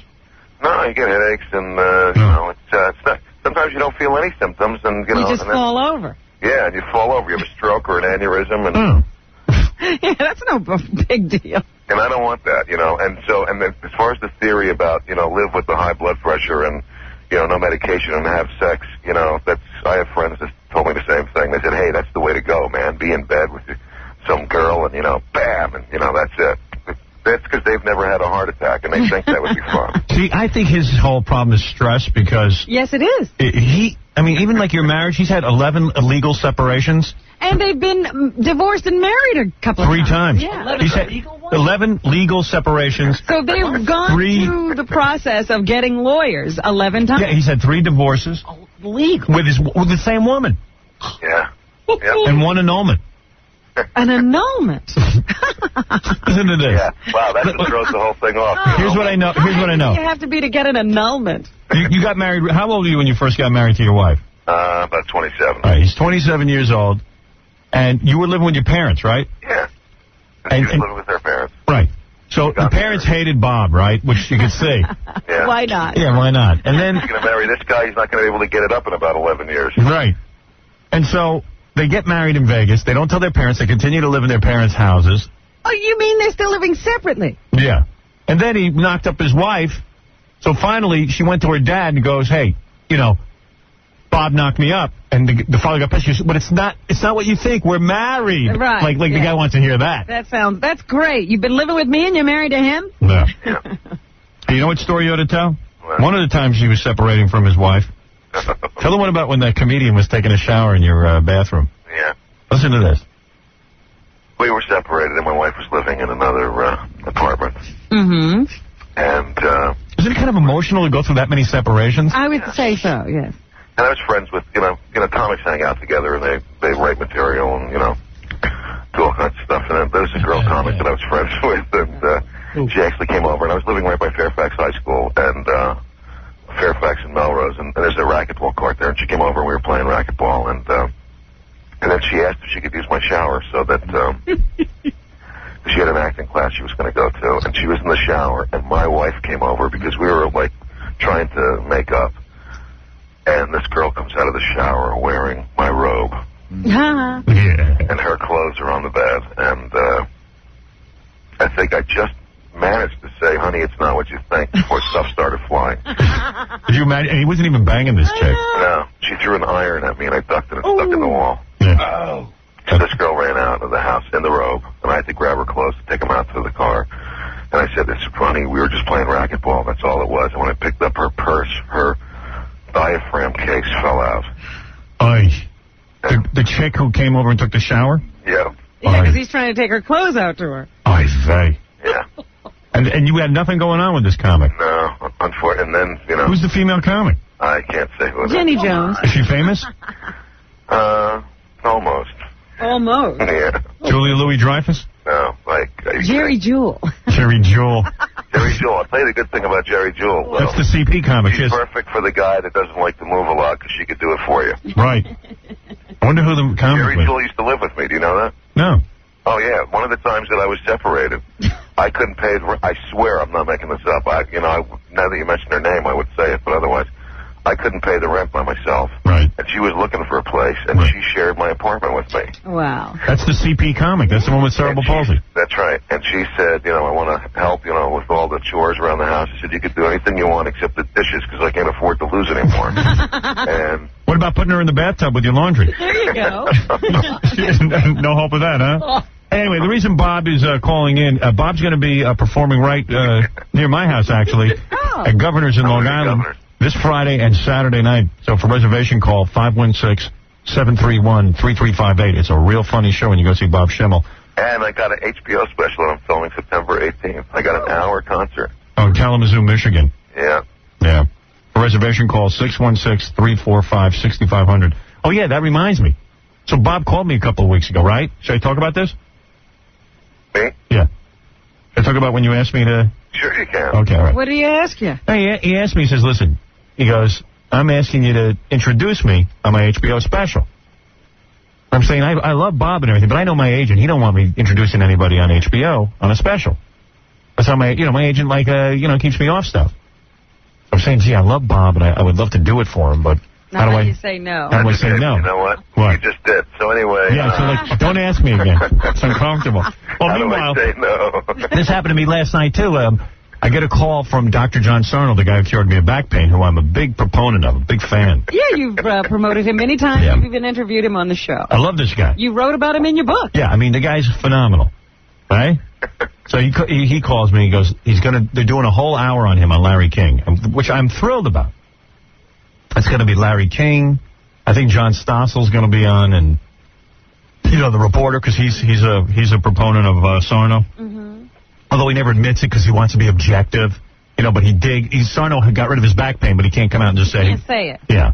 Thanks, John. Yeah. Well, the thing is that I really didn't want anybody to bring me out, but if there was somebody to do it, I would want it to be you. And I appreciate that. And you know what? And the fact that you even just mentioned that to me is almost as good as you. Oh, good. All right. Yeah, I don't want anything really awkward. The same thing, but it's almost like.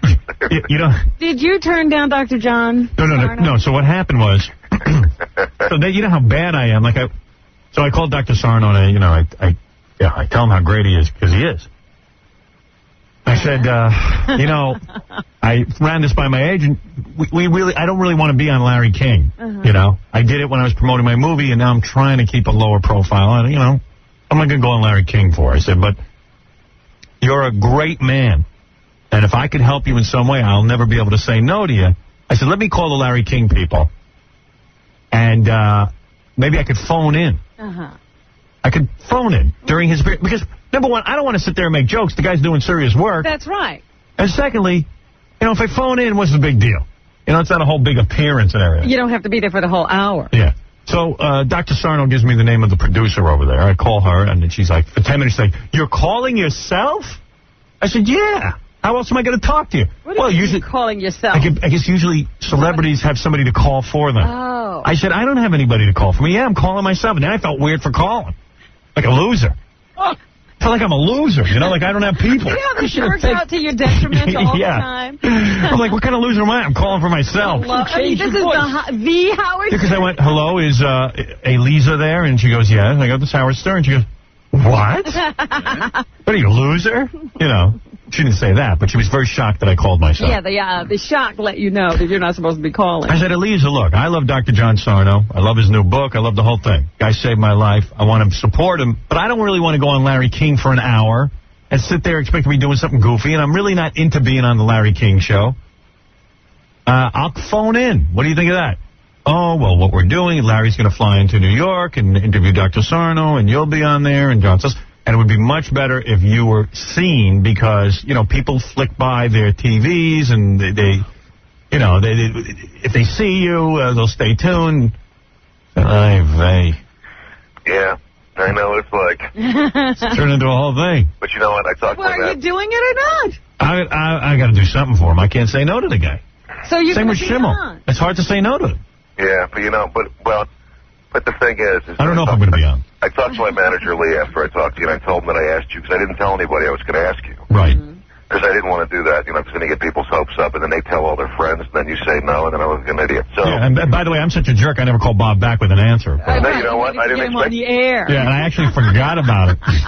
Well, no, I didn't think you forgot about it. See, I thought you just thought I never really got the special. So. Well, that did cross my mind. He thought that was a goof. Right. Yeah.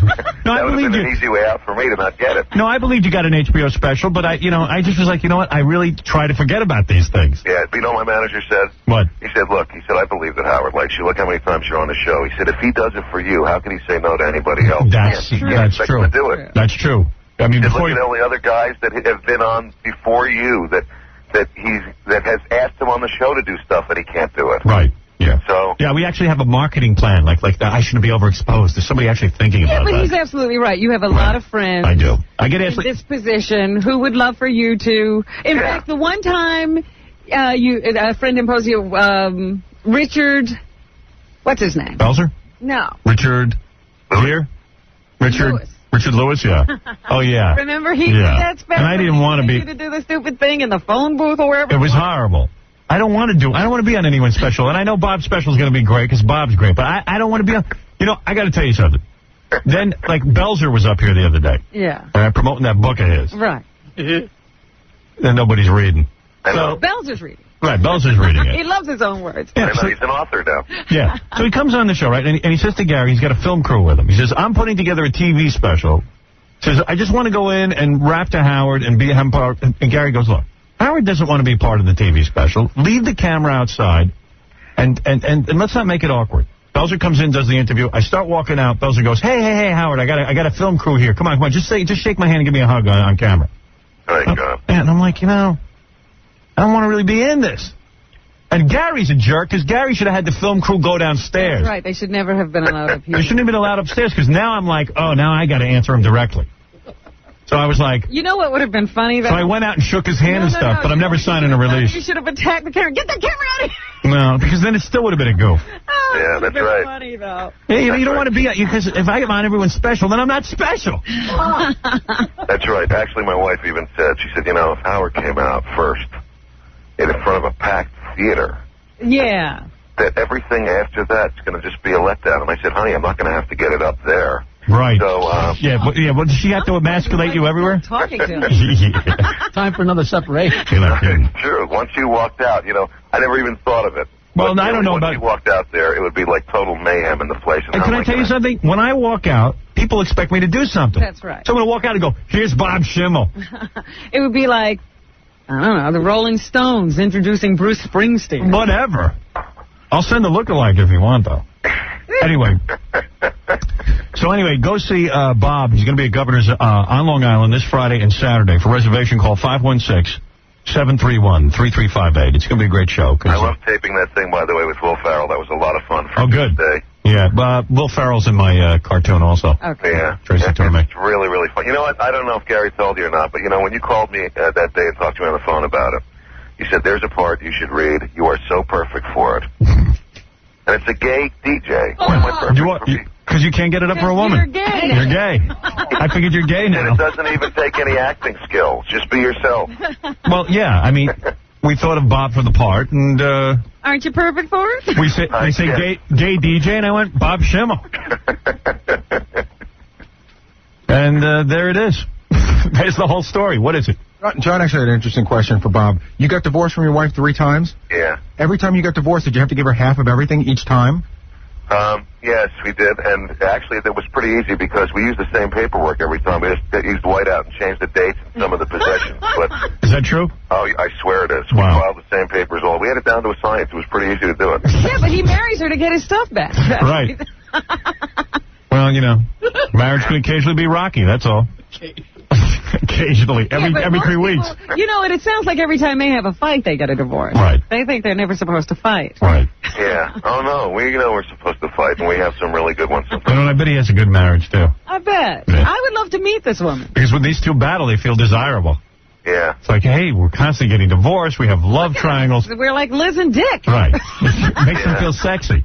I love you, honey. Sure. What, are you going to go out in the garage now and watch a video and then come in? All right, Bob. See you. When are you going to be here tonight? I'm going to be in New York tonight. So you're flying in about an hour and a half. Oh, okay, good. All right. And check out his HBO special taping, September 18th, Kalamazoo, Michigan, for reservations. Thanks for finally getting back to me on that. 616-345-6500. He was going to expect you to go to Kalamazoo? What? I ain't going to Kalamazoo to introduce you. Well, I'm just glad that you're not my twin and that I needed a kidney donor. Yeah, because that wouldn't happen. I've talked about that on the air. What's your mind? Like Robin said, if your kids needed a kidney, would you give it to them? I go, no. I really wouldn't. Would you? You're going to give it to Bob. Yeah, I'm going to Bob Schimmel. No, I mean, I don't want anybody invading me. For any reason. I just faked my death. All right, later, Bob. Okay, man, thanks a lot. Take care. You had the perfect out. It was going to be in Kalamazoo, Michigan. Nah, that wasn't the perfect out. Yeah, you could say, Bob, I'd love to, but Kalamazoo? So now I got to call Don and my agent and ask him about this Larry King thing, because he'll find out a way. Yeah, I'll do it. I got to do it for Dr. Sarno. This guy's so good. I was thinking of getting Dr. Sarno. You're going to go in there and you can, what are you, a medical expert? They just want to hear my story about how I got... Hey, I'm telling you, when I watched that thing, all I can think about now is Robert Goulet has prostate cancer. Who else was on there? They all have prostate cancer. That's what I know. Really? That's who they are. I'll go on and say I have prostate cancer. I'm thinking of letting Sarno introduce Schimmel. That'll solve all my problems. There you go. Because then you're supposed to sit there and be the patient. Yeah. Well, hey, I want to help the guy out, so... All right, be the patient. Sometimes you got to help people out. Be the patient. Yeah. Then you got rid of my back pain. I want to go, definitely, I'm the patient. Support him.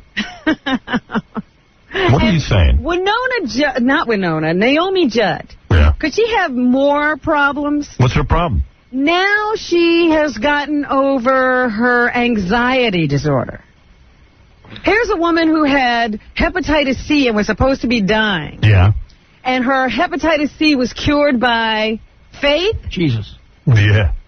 And God left her with an anxiety disorder after curing her hepatitis C. He wasn't thorough. You know what?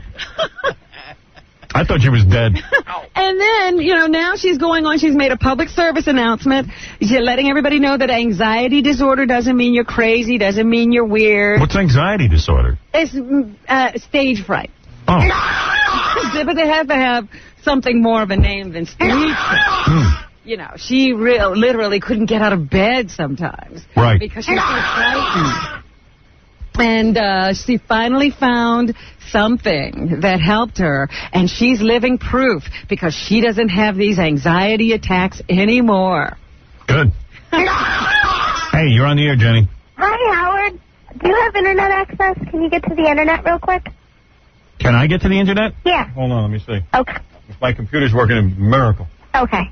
Let me see. No, my computer isn't working. I can't get to it. As usual. It's a lottery. Oh, no, Are you wait. sure? No, wait, it is. It has to work. Wait, hold on. Yeah, okay, I'm on. Okay, go to badgirlcam.com. Bad girl.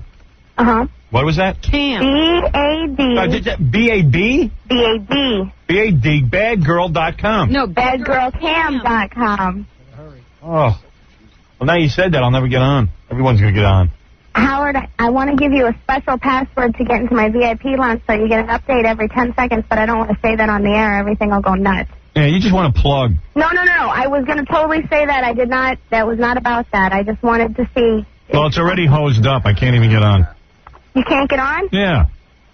Oh, wait, maybe I can get on. Because everyone's going to beat me to it. There must be guys who sit and listen to the show and just wait for websites to be given out. And they must have the last letter already to go, and they just press it in and beat you. What's your name, Jenny? Yeah.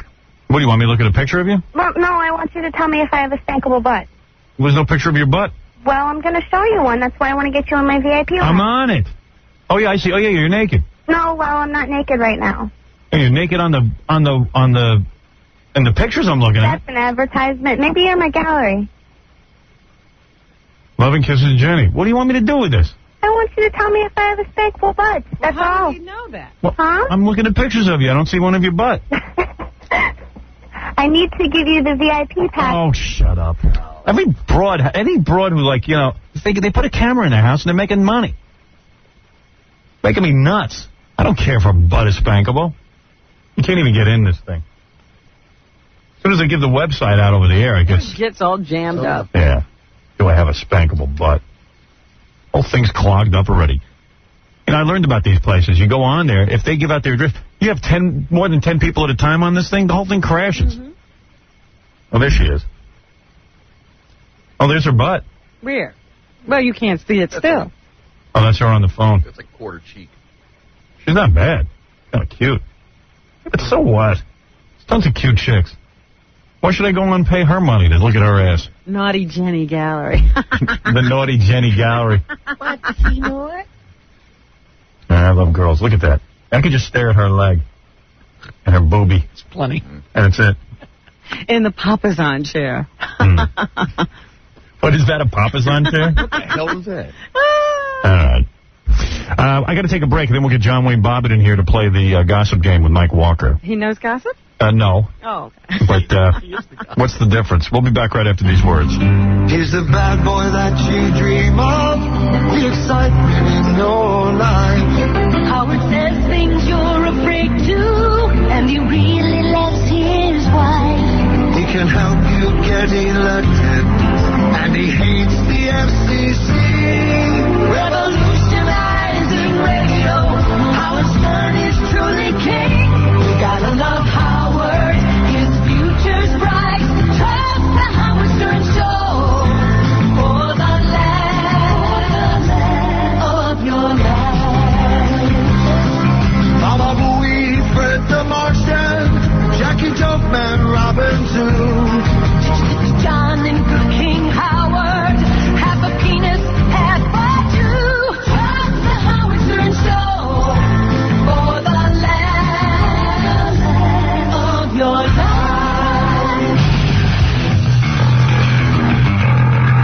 Rock Radio. K-Rock. Radio. K-Rock.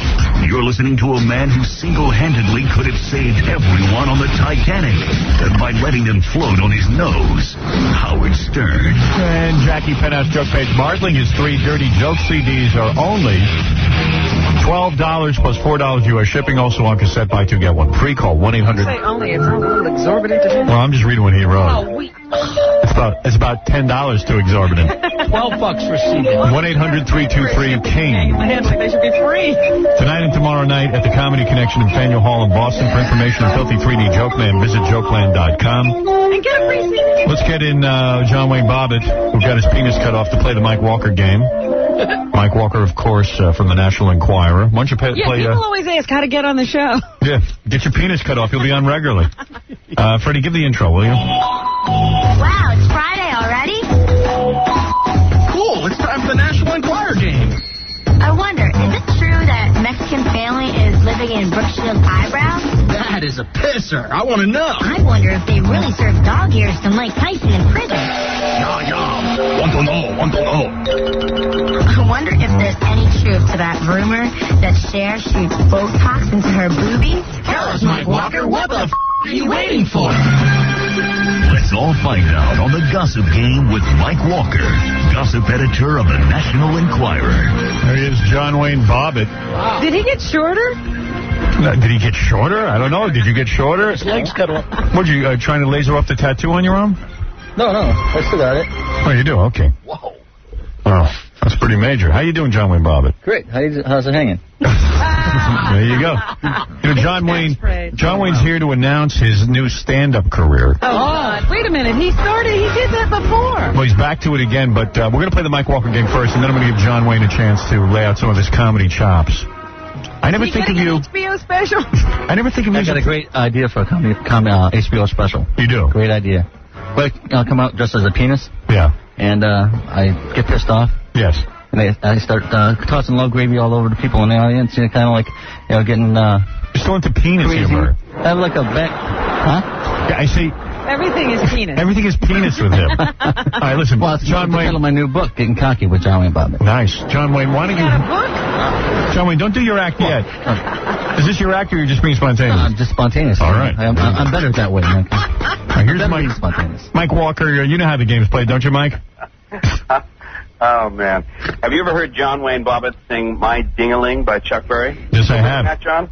I remember that, yeah. That was one of the Jack Gordon's skits. Yeah.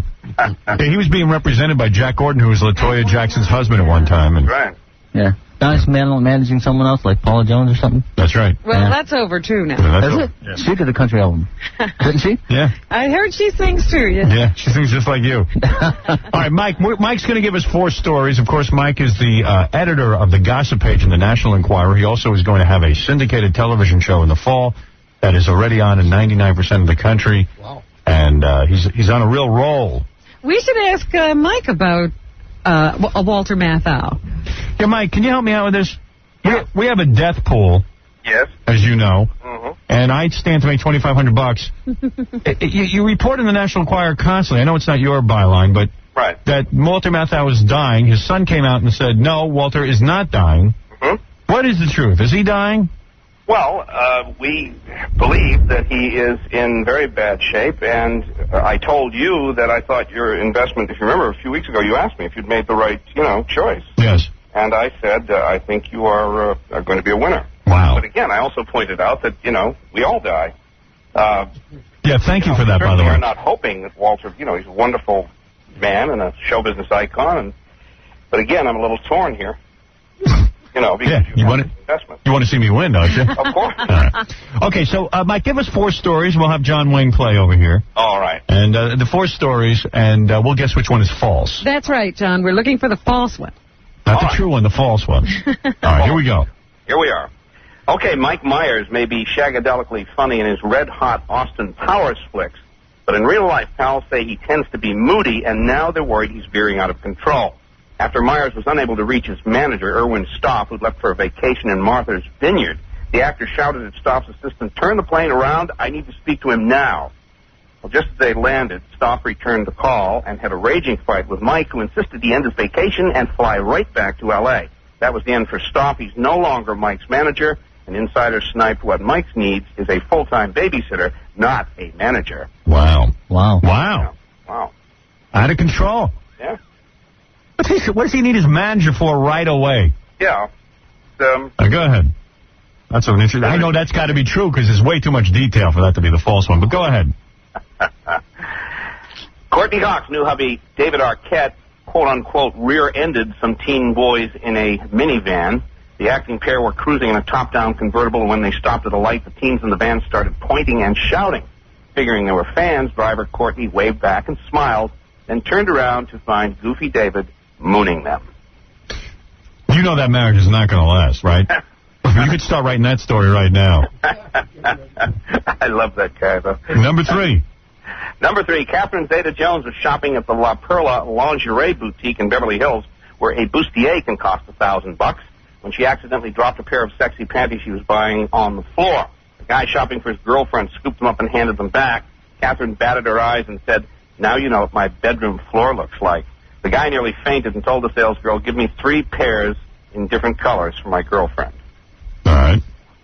And number 4, Woody Harrelson, trying to help out a pal just out of rehab, hired the guy to run errands and asked him to return a rental car as Woody headed out of town.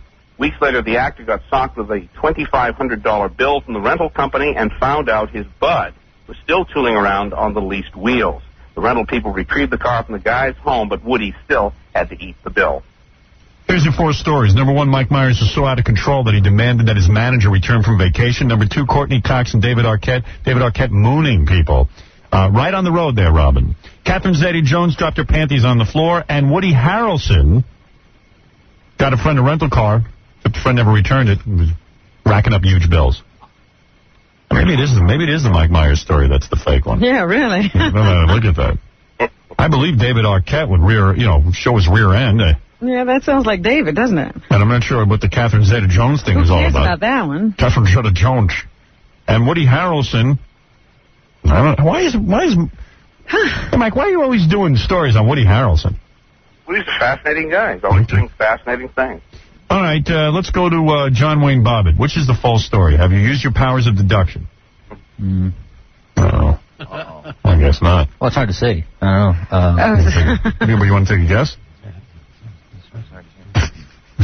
Oh, that's the John Wayne I love. I can only take a guess, I guess. Take a guess. It won't hurt. It won't cost you anything. I'd say Mike Myers. Do you think Mike Myers is a fake story? Yeah, it's fake. All right, John Wayne says it's that. Robin, what do you say? Jeez. I want to go with the Catherine Zeta-Jones, but that's probably true simply because it's so innocuous. Exactly. I'm going to go with the Courtney Cox, David Arquette story. Courtney Cox. Fake one, because it sounds so David. And, Jackie, what do you say? Oh, I hate to take the first one, but it's got to be the first one. Why do you say that? Because I'm sure all Woody Harrelson's friends are out of control, and that thing about the panties sounds like something that would have happened, and I'm sure that guy is sticking his ass out the window because he's so thrilled to have her as a wife. See, I think the Woody Harrelson story is the fake one. Because it's so believable. Because, yeah, and it's like, you know, if one of these losers was lucky enough to get Woody Harrelson as a friend, I wouldn't want to screw that up. Who was the guy? Just some guy? Yeah, just some guy. Yeah. But remember, I did the item about Seinfeld's friend who ran up, sex line phone bills when he let him that's true. Yeah, I believe those stories. Yeah, maybe Woody Harrelson's the loser and the friend's the winner. All right, I'll go with Robin on the Courtney Cox thing. So it's me and Robin and Courtney Cox. We don't believe that David Arquette mooned. Just seemed too obvious. Yeah. And Jackie and John Wayne are together on the Mike Myers thing. Oh. So what is the false story? Well, the false story is, I'm sad to say, the Catherine Zeta-Jones story. Right? Darn it. Robin, your first impulse was right. Yeah. All right, well. Every time you go right for it, you get it right. Poor John Wayne is destroyed. Well, thanks, Mike. Well, thank you, Howard. All right, everybody loves Mike Walker from the National Enquirer. Looking for you in the fall, huh? Yeah, very soon. We're about 10 weeks out, so. All right, real good. All right, thanks, guys. All right, Mike, thanks. Thanks, Mike. Ooh, now I know. Now I know. Me too. Thanks, Mike Walker. You're listening to the man who thinks he knows everything, Howard Stern. All right, so John Wayne, give it to me quick. Last we saw you were living in Vegas. You'd hooked up with some chick, and you and the chick were beating each other up or something? Yeah. Wasn't there something like that? We were supposed to get married at the Playboy Mansion. You were supposed to be my best man at the wedding and stuff. Yeah. I told you, I called you up and told her I don't want to be with her because she was a very promiscuous girl that ran around. We don't know anything. But I mean, just she was just screwing around. I didn't. You didn't feel she was the woman for you? She was the gold digger that you said. Oh, I never said she was the gold digger. You take things the wrong way. You told me about, I don't know anything about her. You know, and this girl, you're sure you're not blinded by lust, you know? Well, I just thought it was a little soon to be rushing into a marriage with a woman you didn't really know, and you know, what can I say? We didn't know who she was. We were just saying, be careful. Yeah, I didn't think you had to get married right away. I didn't think that she was necessarily a bad woman. Well, okay, let me ask you something. In the spotlight, and I got kind of like confused about who I was dealing with. And you say that. Okay. Anyway, so John Wayne. John Wayne. I'm just being honest. I see you haven't changed. All right, John Wayne. So then, of course, you took several jobs. After your penis got cut off, I remember you I don't know, we'll do it. You made a movie. You made a movie called Frank and Penis. And John Wayne Bobbitt Uncut. And John Wayne Bobbitt Uncut. Right. Made some dough doing that. And so then you got out of the porn business because your mom didn't like it. Right. And you became a reverend for a while? No. Wasn't that it? Didn't you become a preacher or a religious guy? That was when Jack Warner was my manager, and he thought that would be a good idea for a publicity thing. Stunt. Yeah. Okay, and then you ended up going out to like one of those legal. Wait a minute. Before he went to there, he started a stand-up comedy thing. Right. And that failed, right? No, it didn't. It didn't? No, I started the comedy. Started training out in L.A. I was being trained by a professional comedian. Right. And I was just going doing small coffee shops and working my way up. But then I got into the adult films. Right. Oh, I see. And then you went and worked for a whorehouse, being a driver, right? A limousine driver. Or a bartender or something. I did a lot of PR work, and stuff, and then basically hosted. I was like a host. Like you were a host. Yeah. Why'd you give that up? That seems like a fun job. Right. It was fun. It was great. Right.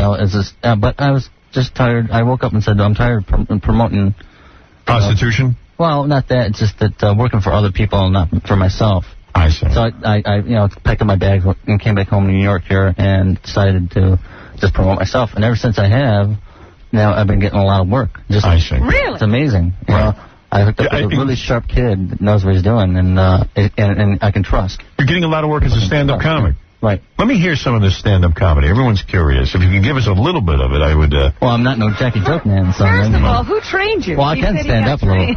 Yeah, who was the comic that trained you? That's a good question.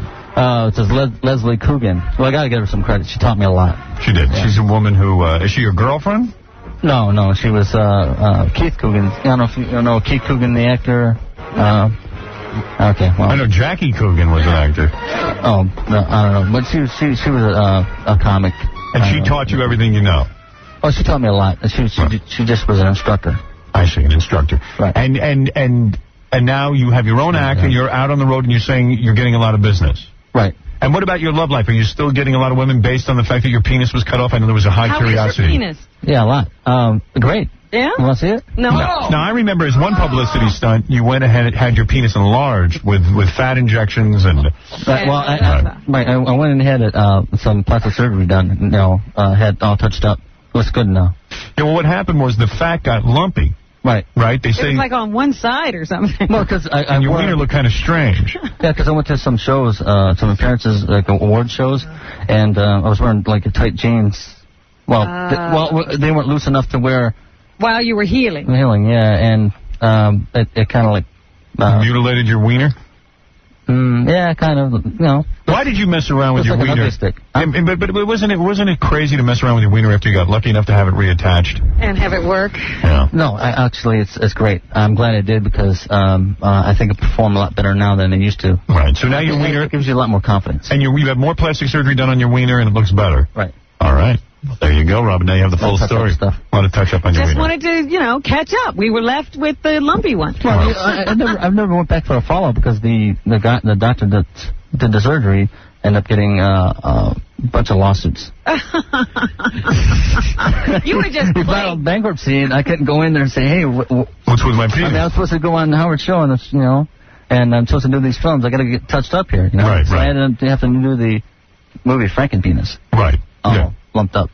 Yeah, I remember. It was a Frankenpenis. Okay, so now so after doing that, and after the whorehouse, and after everything else, you've returned to stand-up comedy. Yeah. Now, what are you handing me? What is he handing this you? is What is that? He's handing me something. What is it you're handing me? Oh, it's just some of the book material for the book. Oh, you have a comedy stuff. And Do you have a publisher? Well, I got a lot of credits in there. Well, we got a few publishers we're working on, but we're still looking for.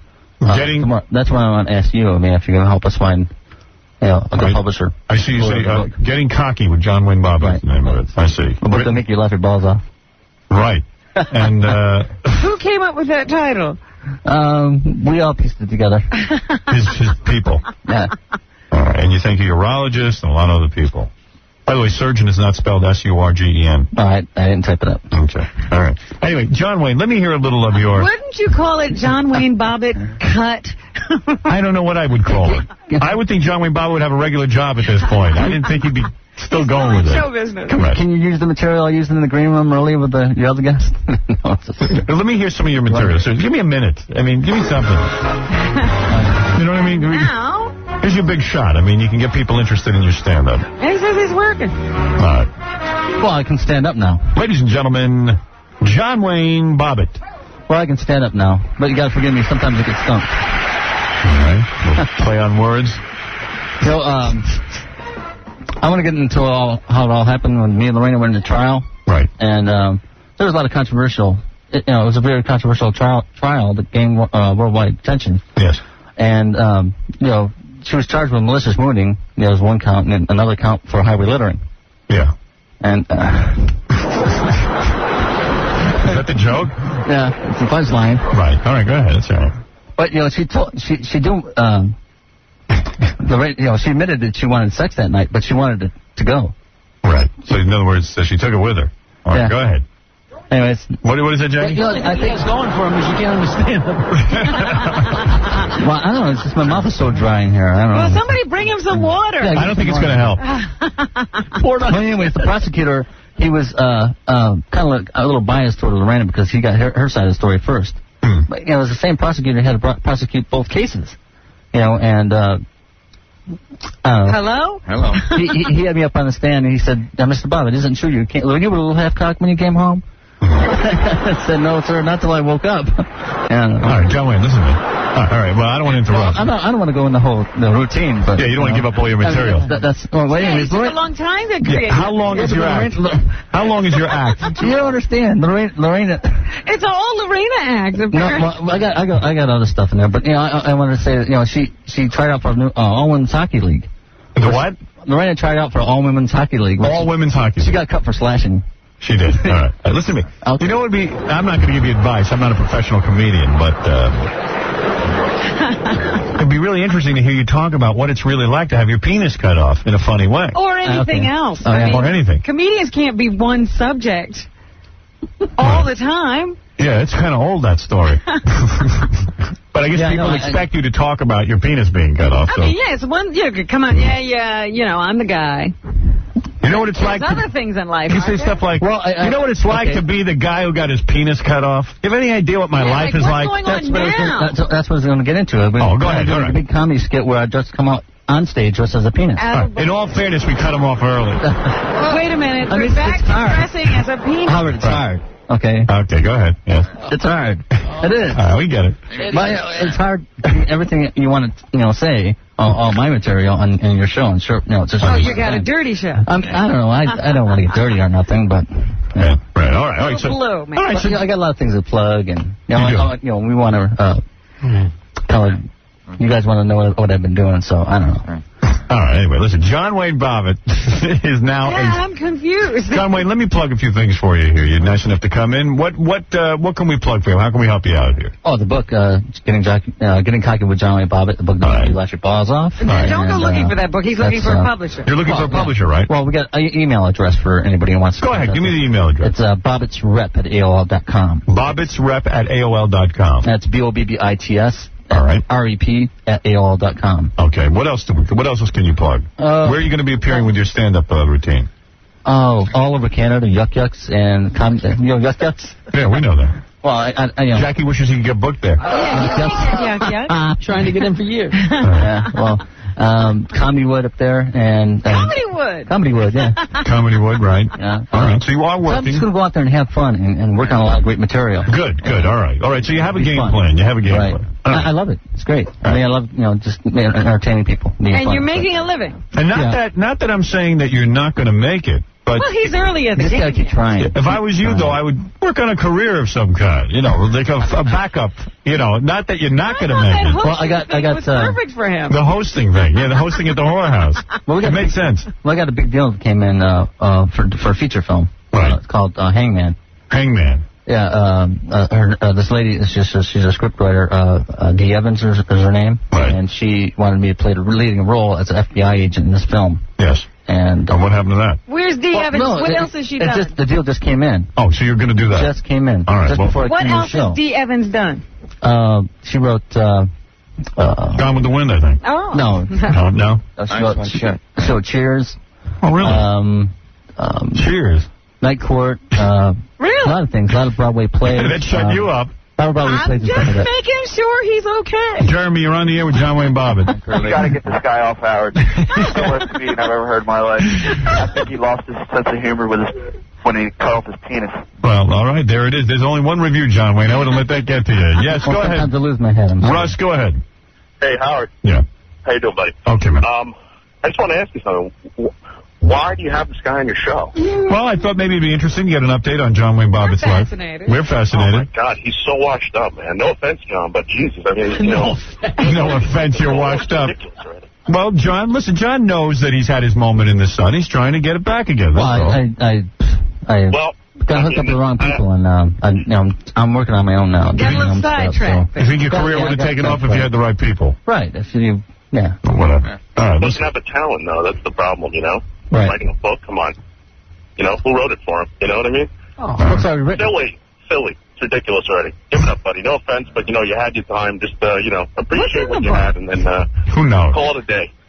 All right. Well, this guy's not a fan, but listen, you're going to have your critics. You don't want to put yourself out there. You don't need everybody. That's right. I'm not going to give up, Well, John Wayne, it's a pleasure seeing you again. Right. Don't give up. I think it's great that you're out there trying. How are you making a living these days? How do you bring money in? From the stand-up? Yeah. Oh, okay. Doing special appearances, stuff like that. I'll tell you something. That it gets stranger and stranger out there. Not only are we waiting for this Playboy Playmate who's going to show up and entertain us, but there's some guy who just showed up promoting a movie. Yeah. And he says he wants my urine, Jackie's urine, and he brought some girl with him and her urine.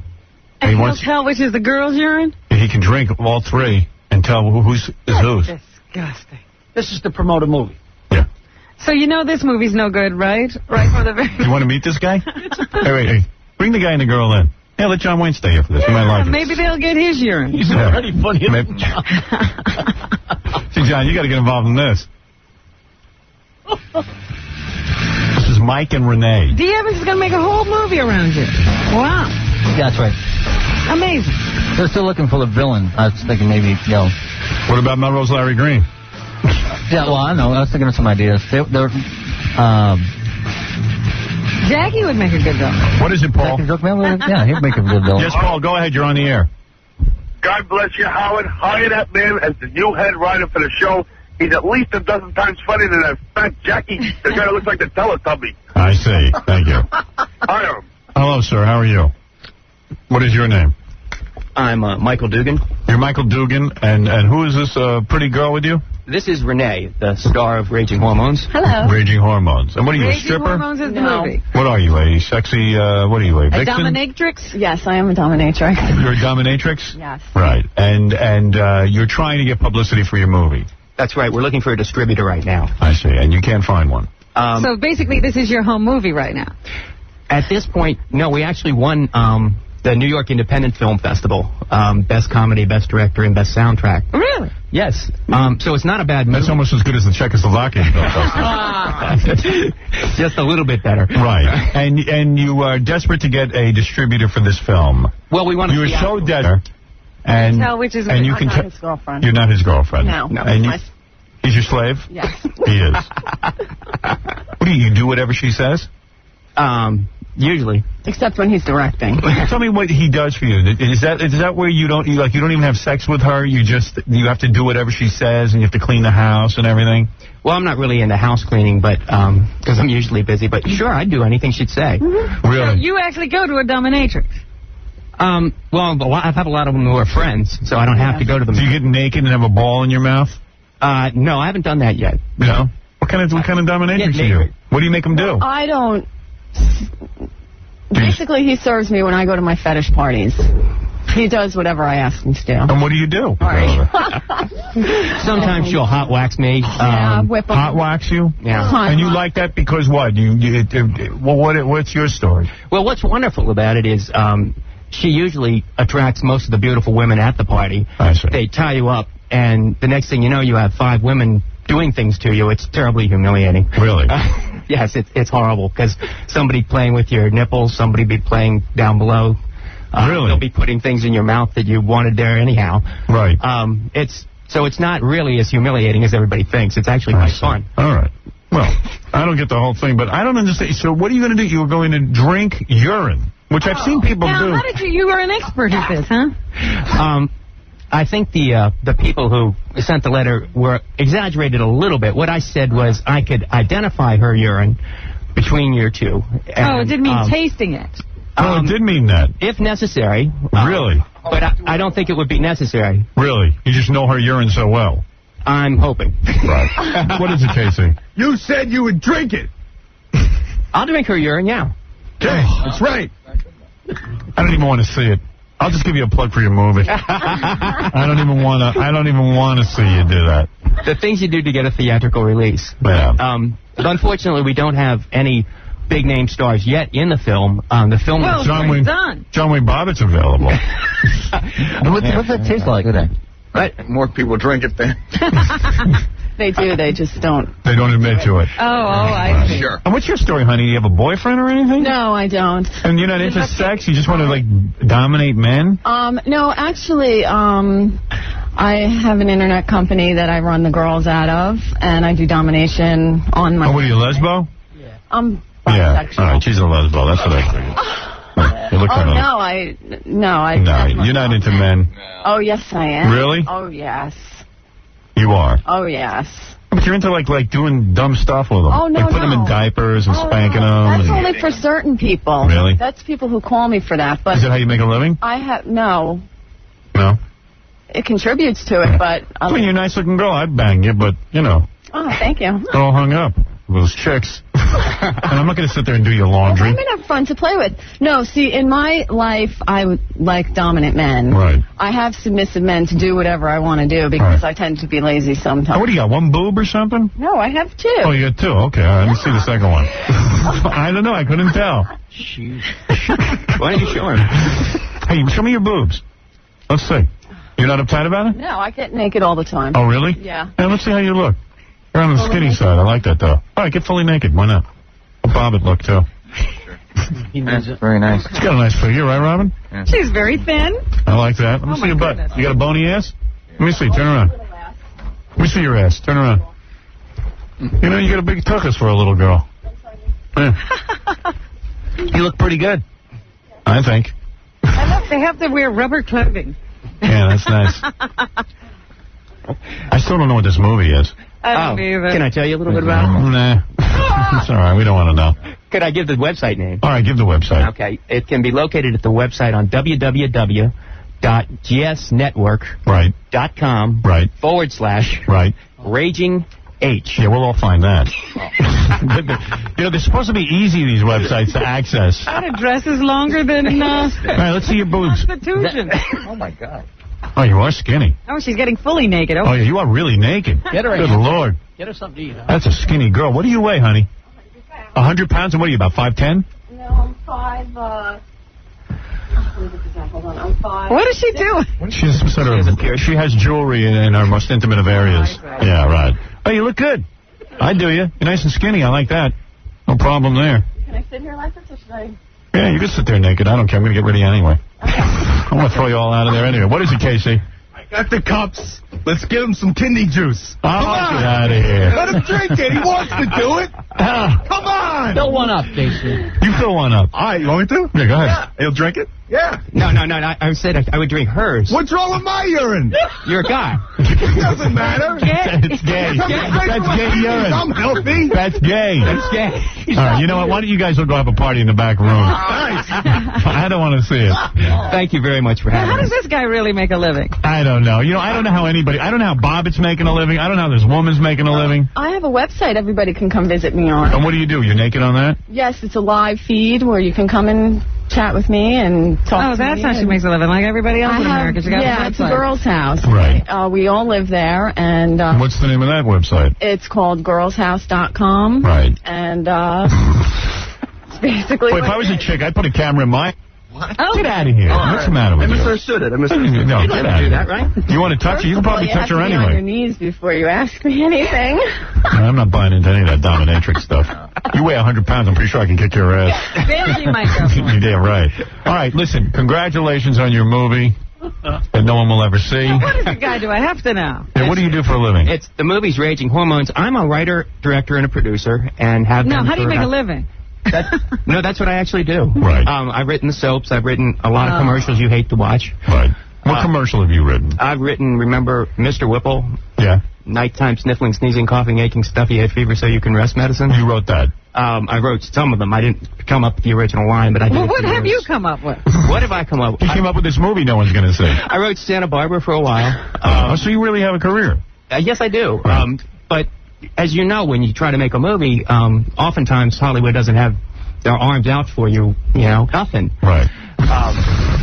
One way to put it. You need publicity, and if you don't have, we made the film in Florida. Right. And the thing is we don't have the structure like you were talking about today when they're flying people on press junkets and things like that. You don't have the money to We get don't have the the money. money. Yeah, believe me, you're never going to get the money. Give up. Stick to Brighton, Santa Barbara. All right, John Wayne Bobbitt, thank you. Thank you, Howard. All right, and we look forward to... what do we look forward to from John Wayne? Movie, His growing career. the book. All right. Tommy book and the movie Hangman. All right. It's coming out before the year 2000. All right, before the year 2000. Before the year. That's what. It's very close, And Mike and Renee, who Mike was going to drink her urine, but I somehow don't want to see it right now. That's very kind of you. Right, I'm going to pass on that. What is it, Baba I Boohai? was just going to tell you that the Playboy Playmate's here. She's so beautiful, Howard. Just right up your alley. She's got some good stories. Oh, yeah? Blonde and Yeah, like everybody hits on her. She has tons of celebrities hitting on Like her. celebrities, okay. Yeah, that'll be good. All right. Hey, thanks, everybody. I got to take a break. We'll be back right after Thank these you words. very much. Okay. Hi, this is Allison Eastwood. I can relate to Howard Stern's daughters. Growing up in the shadow of a legend like Howard Stern must be very tough. Every day when I was a kid, I had to endure cries of, go ahead, make my day. Do you feel lucky, punk? Well, do ya? I can just imagine what Howard's daughters have to listen to. Like, hey, I can fart 60 times in 30 seconds, or if I win, I get to make out with you. If you think it was tough being Dirty Harry's daughter, just think what it was like to be the offspring of Howard Stern. Rock Radio. K-Rock.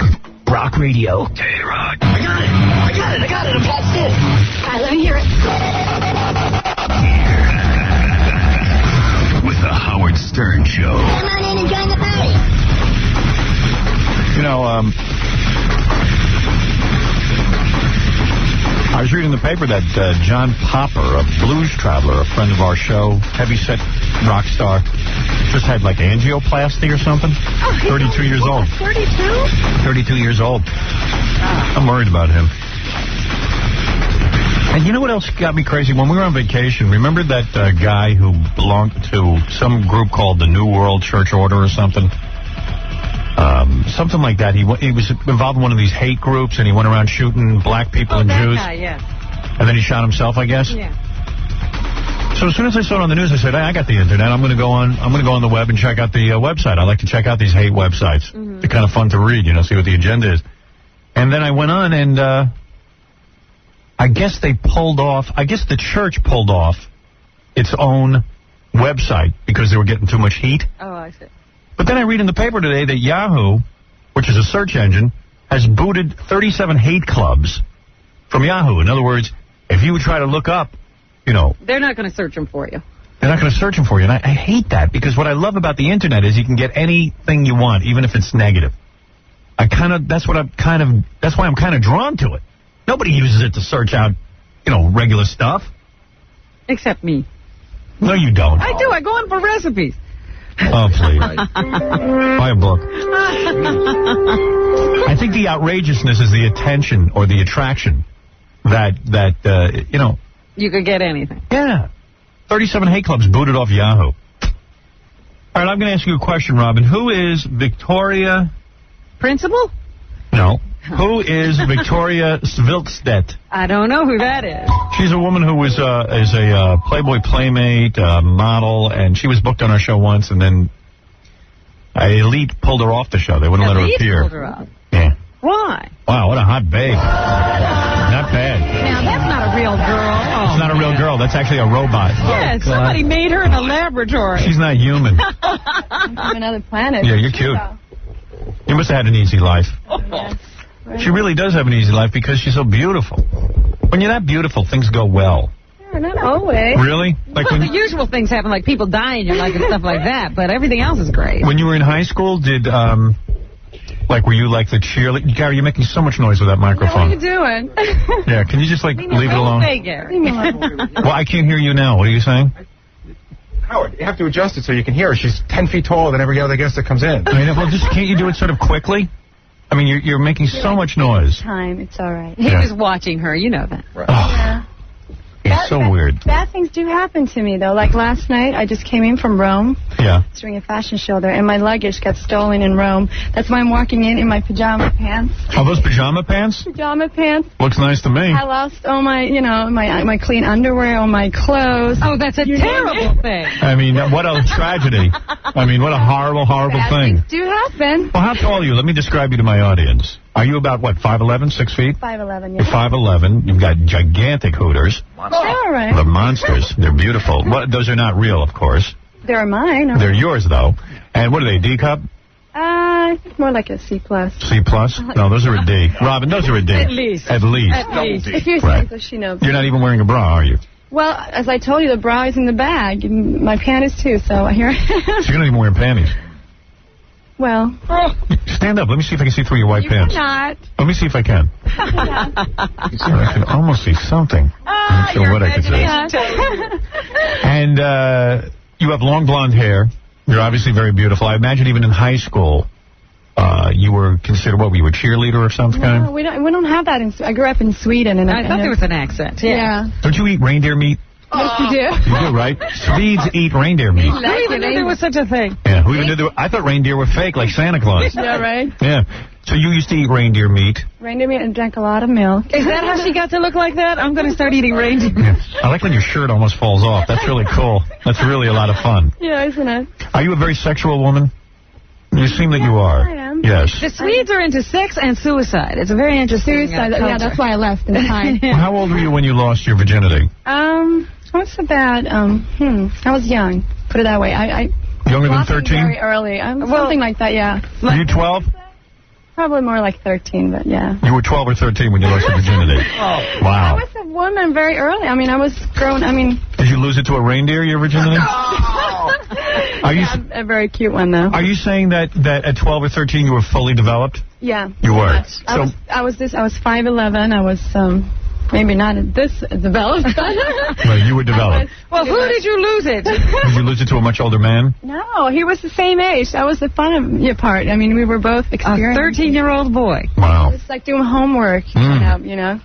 Homework. In school, you learn about, sexuality. Wow. Imagine you're 12 or 13 and you're banging that. Go home and do They were homework. in sex ed, and they decided to study. Well, how much fun is that? It's all downhill. And your parents must have gone nuts with you because you were all sexed up and you're 12 and 13 Well, years they didn't old. know. They didn't know? No, I found my way. I had to sneak out at night and. Did your dad keep a close eye on you? Well, he tried, but.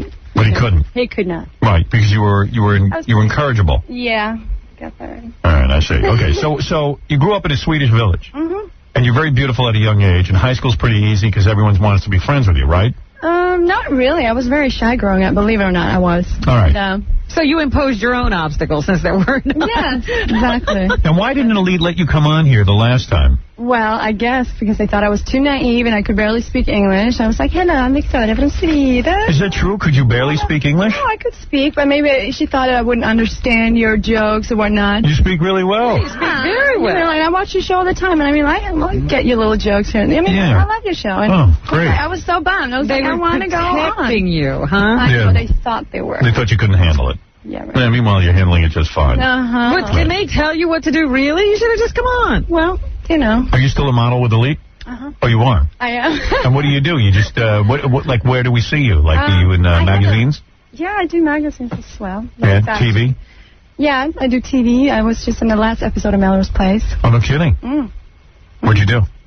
I was playing a Swedish nurse, believe it or not. Really?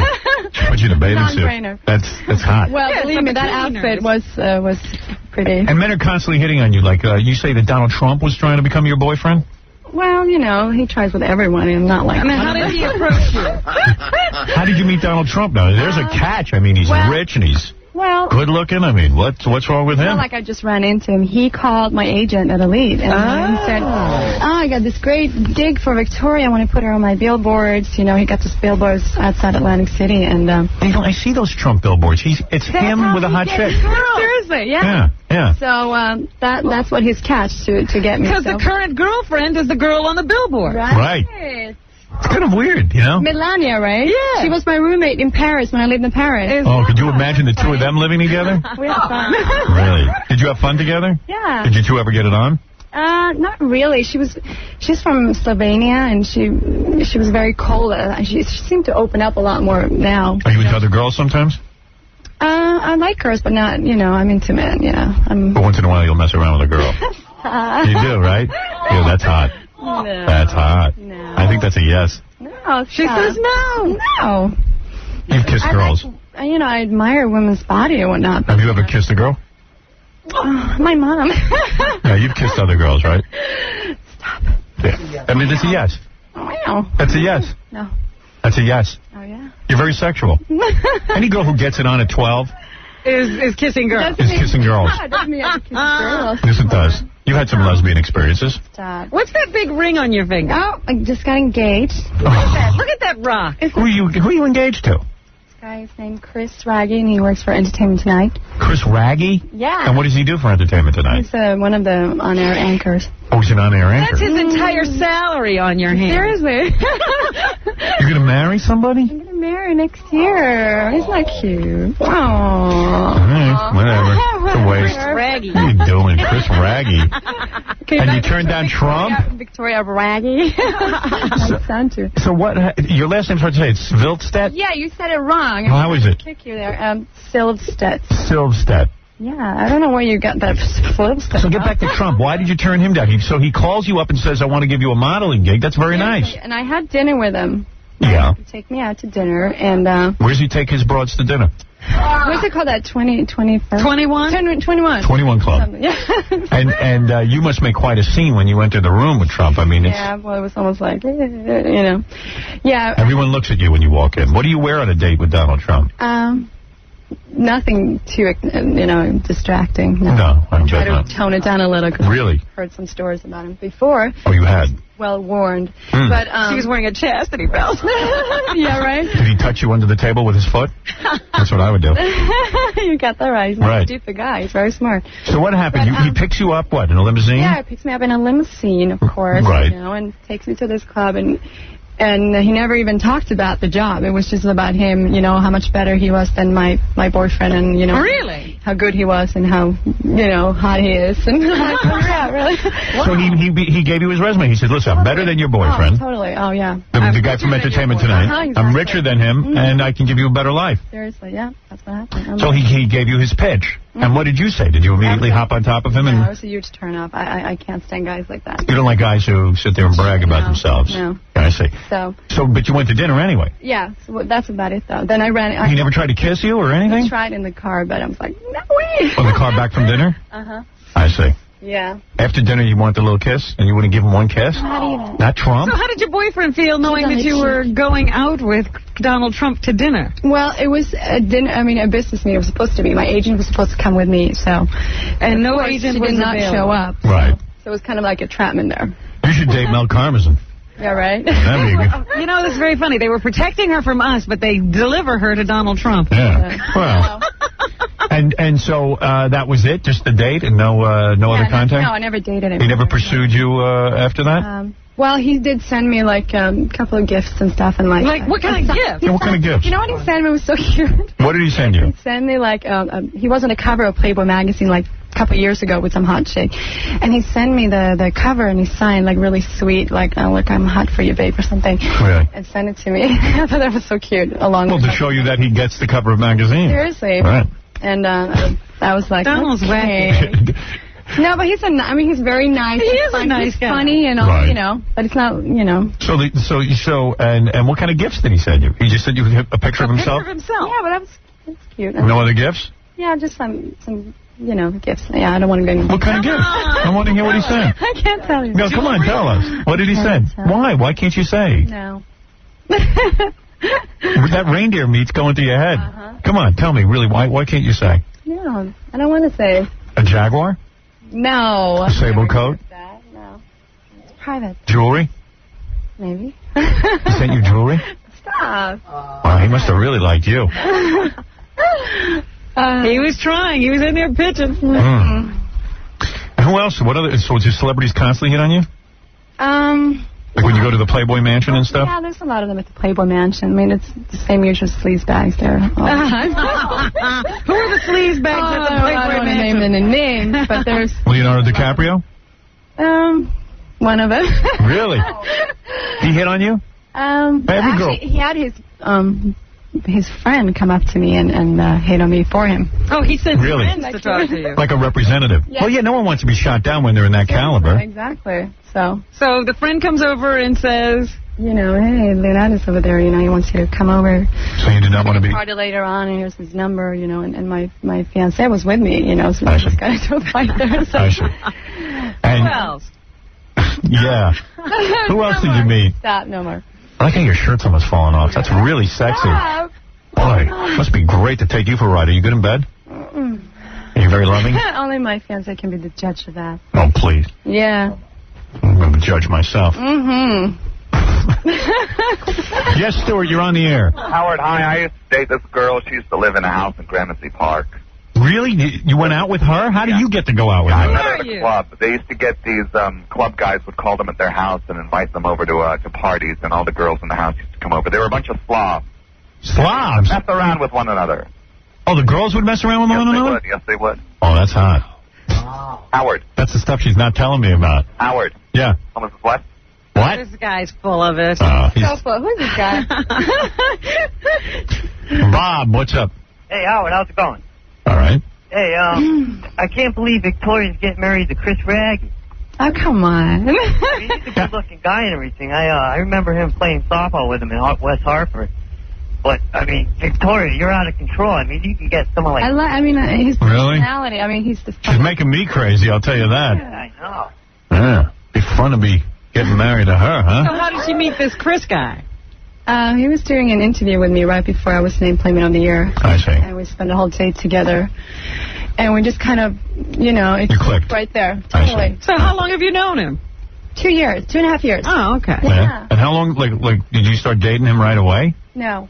I ran into him, like, in weird places, like 3 times in 1 week. Yeah, It he's was stalking you. That's right. No, he gave me his phone number, and I was actually the one who called after. You called him. I called him. And you called him after a week and you went out on a date? Yeah. And did you get to bang you that night? As I told you, we clicked right away. Oh, you had sex that night, huh? Where do you have sex? Do you go back to your house? No. Hotel? We actually had our first date on the beach. It was so... And he banged you on the beach? Oy vey, I'm woozy. You get arrested for that in California. You know? See, a girl who looks like that could have a date on the beach. I feel like she can never get arrested doing that to me. Wow. Oh. So he takes you to the beach, and what are you wearing, a bikini or something? Of course, yeah. And what is he wearing, just the swim trunks? Mm-hmm. And what is he, a real good-looking guy? He's really attractive. He's Yeah. tall and blonde, very handsome guy. Yeah, better looking than me? It's different kind of look. You get that sexual appeal about you, and Yeah. handsome, you know? I say, he's handsome, I have sexual appeal. Yeah, but you got that wild... That means I have money. You're strangely sexy. Right. I'm oddly sexy. I have an odd sexuality. Yeah, go ahead. There's some funny things that Victoria's, hasn't talked about yet. And one of them is, she developed so young and so quickly that she almost didn't know what to do with herself. Yeah. So she got her period at a really early age. Yeah. And when she got it, she didn't understand what it was. Yeah. She thought it was something weird. So, why don't you tell them what you should do with your tampons? Oh, God, come on, give me a What did you do with your tampons? hear that. Yeah, I do. What did you do with them? Oh, it doesn't matter, dude. She threw them underneath the bathtub because she was embarrassed. She didn't understand what it was. Yeah. And then a plumber came one day after 2 years' supply. Yeah. And he found them and showed it to her parents. Oh, my Oh, my God. He's just making that up. No, I'm not. Hey, how about someone told me that when you were like 15, you Someone tells you too much. you went on tour with Bon Jovi? Well... No, listen to this. Oh, well, I was... Well, wait, first let me get back to your date with this guy from Entertainment Tonight. Okay. You're telling me that you're on the beach with him, and when you have a beach date, what do? You just go swimming together? Kind of, yeah. At night? He gets to put suntan lotion on you and all that. So he gets to touch her. Oh, during the day? Like a whole day on the beach, it makes you feel so, like, at the Sexy. end of the day, like in the sunset. Yeah, it's like... Well, that makes you feel sexy. After a day on the beach, nobody wants to look at me. I bet they do. So you went during the day to the beach? We spent the whole... Like with a blanket and a cooler and stuff? Really? Yeah, very And hung out. And don't you create a bit of a scene when you show up in a bathing suit? You're very voluptuous. I mean, seriously, don't you create some sort of scene when you go? Yeah, well... I mean, be honest. I don't notice. I don't walk around looking at people staring at me, so I don't know. And what Wherever she goes. Yeah, exactly. Well, if I'm alone, yeah. But if I have a guy... I mean, everybody's probably like, oh, man. I mean, Robin, look at her. Imagine I've seen her. Yeah. It's lots of me. That's why I'm a big girl. So. And what does he do? Give you a lot of beer and pot and stuff to get you loose? Not even. No? He got me anyway. Just his personality. Boom. And what happened? You stayed on the beach till nighttime? Like, how do you end up... Into the sunset, you know. And were there other people on the beach when you did There it? was a couple of beaches. Yeah, there was a couple of people there, too. Is it a private beach? No, Manhattan Beach. Manhattan Beach. Yeah. Oh. And then, like, he rolled over and started kissing you, and then he made love to you on the beach? Well, I don't want to go into details about it. Yes, you do. No. What is it, Bruce? Hey, how you doing, Howard? Yeah. Yeah, I met Victoria at a video convention in California. Mm-hmm. You remember me, Bruce Smith? Of course I do. What do you remember? But what are you trying to say? Exactly. What is the point? Come on. She was just very friendly with everybody. Oh, that's... It seemed like, she was looking for a little more than... Oh, a little more than just friendly? A little more action. Why? Because she's being nice? Yeah. Did the S word on the air. Oh, shh. All right, so wait a second. Let me understand this. At around age 15, you went to a Bon Jovi concert. Right. in Stockholm, Sweden. You met Richie Sambora. Right. Of course. Of course. How do you get, what is it, someone contacts you and says, hey, we're checking you out from this stage and we want you to come backstage? We were at the after party. How did you get to the after party? They just invited At you? the Grand Hotel. Then, you know, we knew about it, so of course we wanted to go there and try to get a glance at them. You know, when you're 15, you're like... You want to meet a celebrity. Sure. Right, it's Bon Jovi. And, you know, we just... You know, start talking, and I barely spoke English. I don't know how he could communicate with me. Oh, he was communicating. And you were probably after John Bon Jovi, but you couldn't get to him, so you went to Richie. He was already busy with 10 others, though. And Richie fell in love with you, didn't he? Well, I don't know. He just kind of started taking a liking to me. Maybe he liked that innocent, sweet little virgin look about Did he send you flowers and a plane ticket? Flowers and plane ticket to come down to Amsterdam, where they're playing the next day. Right. And, you know, I just told my mom, listen, I'm going away for like 2 days. I'll be right back. When you're 15. Yeah. Yeah, and you know, like if Mike, like I have a 16-year-old daughter. If she said she was going away for 2 days, I'll be right back. You'd know exactly where she was going. Oh, she wouldn't be going anywhere. Right. But, yeah, I kind of had to sneak away, too. I didn't tell her, of course, that I was going, you know, with Bon Jovi. Right, so you go off, you sneak off, and Richie and you spend time in the hotel room and everything together, right? Well, they were, you know, most of the time, you know, playing and stuff and busy doing that. But I even got my own hotel room. That was nice. But no, you didn't. Richie stayed in the room with you, didn't he? No. He did not? No. You two did not become lovers? No. No. See, I swear to God. No, we never actually did it. It was just like a more kind of fooling around thing. And I was so shy. I mean, I was just like, every time I was around, it was like this. You kissed him a little bit? Yeah. Yeah. But, He felt you up? No. Yes. No. Oh, come on. Richie's just going to kiss you and not feel you up? Well, no. Did you perform oral sex on him? What do you think, Howard? Yes. So, what do you ask? All right. Damn. Oh, damn. Man, you're hot. Thank you. You're some hot babe. Mm, You're real sexual. That's hot. it's hot. It's Yeah. hot in here, isn't it? It is. It's getting hotter. I thought you had really cold air in here or something for a reason. I know. We should have. We can't get any cold air in Well, here. I guess Really. Your breasts are very beautiful, if I may say. Thank you. Hello, you're on the air. Hello, Yeah, Todd. Howard. Yes. I met this girl at a golf tournament last summer. Yes. The most beautiful girl I've ever seen. Yes. Absolutely. And this guy? he's just a guy. He's just commenting on No, a Victoria, she'll remember. Tell me. Where? We were in Wallingford Country Club Where? in Connecticut. Oh, that's right. You know this You were guy? there with Chris. Uh-huh. Who's that, the husband? Yeah, or her fiancé right now. Fiancé. And we even talked about, I've been to Sweden near Gävle.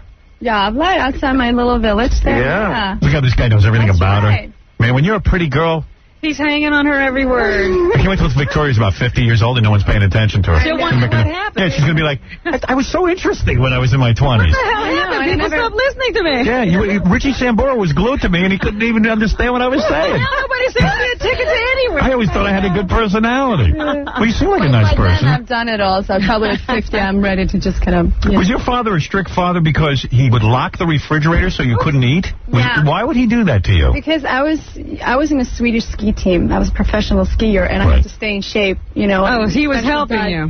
He's very strict, very, like, you know, he was the one who pushed me into the whole ski I see. thing. So he was like a tennis father. Seriously, he was pushing me. Yeah, stage dad. And you cannot eat, you know, and I was, you know, of course I wanted to eat everything. I loved whipped cream. Right. I wanted to whip the cream and eat it, like, Yeah. right out of the bucket. So he used to put a lock in the refrigerator because I was, you know, eating all the time. Do a lot of girls in Sweden look like you? Yeah, I got a sister. Really? Yeah, how's your sister? Is she hot? She's cute. Not as hot as you, though, right? We're different. I mean, she's... I mean, so isn't it a drag, like when one sister looks like this and then the if other I one... had a sister that looked like that, I'd kill her. Yeah. Oh, great. Thanks. Who wants that? And you like to tease guys by kissing other girls? Isn't that true? Oh, where did you hear that? You told us that. Did I really? Yes, you did. No. Yeah. No. You like that, don't you? Mm-mm. You're nasty. You've got a nasty mind. I would bring home a lot of girls for you. Mm-hmm. Yeah. I'm sure. Oh, yeah. I'm sure you got them lined up, right? I actually have a group of girls lined up for you to take. You were voted the sexiest girl in your high school. Uh-huh. Imagine that. That's when I was, 16, I think. Right. Yeah. And then you had to make a speech? Yeah, I have to go up there and like receive like this award. I'm like, For being the sexiest girl. Yeah. Like, who gave it to you? The principal? Yeah. Congratulations, you're a sexy girl. yeah, great. You graduated high school? Yeah. You didn't go to college, though? No. Right after I was 17, I went straight to Paris. I was so sick of my village, you know. You went to Paris and you became a model? Yeah. And then Playboy discovered you at 17? No, not until 3 years. I was like 21. 21? Yeah. And did you like taking your clothes off in front of the camera? Do you like to be naked and have people I was look at you? so nervous the first day. Yeah. I fainted. You fainted? I thought they was going to send me right back home. Right. It was terrible. Wait, look at all these other celebrities that try to hit on you. Let me see. What's the list? Byron Allen, the comedian, Oh, the black guy. Oh, dear. Oh, he's still around, you know. He's still trying to pick you up? Well, he's still around. You never do him? That's what I mean. You don't like black guys? Years. I've never been with a black guy. I love black men, but I've never been with one. Really? Mm-mm. I know. I mean, if Am I Donald missing out? Trump is giving his resume, what does Byron Allen give? Yeah, I mean, yeah, like, excuse me. No, but it's just an example that always hangs around there, you know? Oh, he's one Is this of at the those Playboy Mansion? guys. Always. Marcus Allen try to get you too? Well, Says here? he's just a friend. He is? He tried to pick you up? You're not interested in doing him? What about OJ? Did he ever try to hit on you? God. No. Come on. Too bad. Well, you're a beautiful woman, I'll tell you that. Now Victoria's going to be at the Playboy Expo. Oh, she'll be at the expo, Yeah, too. I'll be there too. Along Right. with Hef and 200 other playmates. And Really? Sable, you know, that hot chick. Yes, Sable, we've had her in here. Mm-hmm. Yeah, she's coming back in, as a matter of fact. All right. But the Playboy Expo will take place on July 17th and 18th at the Pacific Design Center. What do? You stand there, you look good, and you sign pictures? Yeah, we all have our own booth. We sit there and sign autographs. And we also take pictures. You can make out with Jessica Hahn. Exactly. There you go. And also going to have the jet plane there, the bunny plane. You can take a picture with that. Have you ever had sex with Hef? No, I haven't. You haven't, but you would like to. Disappointed. You're dying for that. Yes. Sure. All right, this is Andy. He wants to speak to you. Uh-huh. This is Victoria Schwartzweldsmith. Yeah, great. It sounds like Jerister. Andy, go Hi, ahead. Howard. Hi, Robin. Yeah. Hi. Go ahead, Andy. I met Victoria. She was in a salon. She was getting her hair done, and she was on her way to to be an to show her a bathing suit, and they asked her to try on another bathing suit, and she decided to take it off right in front of me. Yeah, right. You did? She didn't seem to have any problem with taking it off right in front of me. And my wife was there. I want to see that. Yeah. Why didn't you show me stuff stuff? right there. Your wife was there, too? My wife was right there, and she did it in front of me. I tried to act like I didn't see her. You're very free with your body, aren't you? And I looked in the, so I had to turn around, and there's a bunch of mirrors in there, so I saw her in the mirror. I was All like, over. My tongue was Like hanging all on the over you. floor. Yeah, I Yeah. bet. Yeah, Ron. I'm sorry about that. Ron, you're on the air. Do that for me. Ron, you're on the air. Yo, Howard. Yes. Yeah, what's going on? How are you? Hey, why didn't you put on a bathing suit for me? I got some bathing suits. Please. Why don't you check my website out? I got all the... No, I want to see for real. I don't have a bathing suit. I have some. Bring in the bathing suits. right there. Oh, come on. I'm sitting here with my pants with no undies and no bra. What else do We're you trying to help need? you out. I want to see you in a thong. No, I've been enough exposed already. Did you see the picture of that chick in the thong who grabbed Tiger Woods? Yeah. She shouldn't put on a thong. He had a big rumpus bumper. She had a big ass. Some guys like big rumpas bumpas. I like it. I like it. I like it. Hey, let me show you some bathing suits. Andy, show her some bathing suits. Why don't you try on some bathing suits? Why don't you? Oh, come on. I'm not. You're uptight. I'm very uptight. What kind of Playboy Playmate are you? Take a look at I'm these. not anymore. Tell me which one you like. What do you think of that one? You look great with the blonde hair and the black. No, I like the string better. What do you think of this one in green? That's pretty. Nice. Put that on. Why don't you model a show for me? Put it on. Come on. I'm not putting it on. How much do they pay you to model? A lot. What, like $1,000 an hour? You know, it depends on What do you get an hour? It depends on what it is. If it's like a... What do you charge for 10 minutes? Put on that bathing suit, I'll pay you. It's a job. It's a modeling job. All right. Yeah, Ron, what do you want to say real quick? Because I got to move along. All right, I just want to ask real quick. Is it possible for you guys to throw a webcam or something in the studio that's looking to hot chicks? We can look right on the internet and be like, oh, that's what he's talking about. Yeah, well, let me tell you something. Wait till you see her on TV. By the way, this Saturday night, the TV show features Houston the porn star Yeah. on her date with that high school kid. I can't wait for that. Yeah, and there's a whole bunch of other stuff, too, including some new animation. So enjoy that. Thank you. Yeah, gotta get one of those webcams. You are hot, man. Well, you know that. I'm not going to sit here and tell you that. You should tell me something else that I haven't heard. You should make a porn movie. Yeah, right. How's that? There's something I've else. heard that before. All right, let me give you a plug. The Playboy Expo will take place on July 17th and 18th at the Pacific Design Center in Los Angeles. At the Expo, you'll have an opportunity to meet half Playboy Playmates and buy original art and collectibles. Your chicks really dig seeing that in your house. I love those guys who have the Playboy logos on it. Well, I told you that. I told you Ronnie, the limo driver, when I first met him on the limo, had Playboy everything. Mud flaps. Playboy mud flaps. And I went, dude, I'm not going to be in this limo with Playboy mud flaps. People are going to think I'm really horny. Soon they're going to come out with, like, Playboy condoms with little bunnies on them, too, on the top. Well, they got Playboy locks for the doors. Right. Playboy glasses. And I was just like, you know. Cufflinks, you can get everything. Yeah, I said, people are going to think I work for Playboy. Anyway, for tickets to this event, oh, I see. It's like it's a ticket event. I'd pay to see that. To pay to get in. What is it, $20 or something? I don't know. Ticketmaster.com will give you the information, or 1-213-480-3232. Thanks, Victoria, for stopping by. Thank you. You look great. Nice Your future husband's a lucky man, I'll tell you that. Oh, yeah. I certainly wouldn't be bored with you. You're a definite playground. And we'll be back right after these words.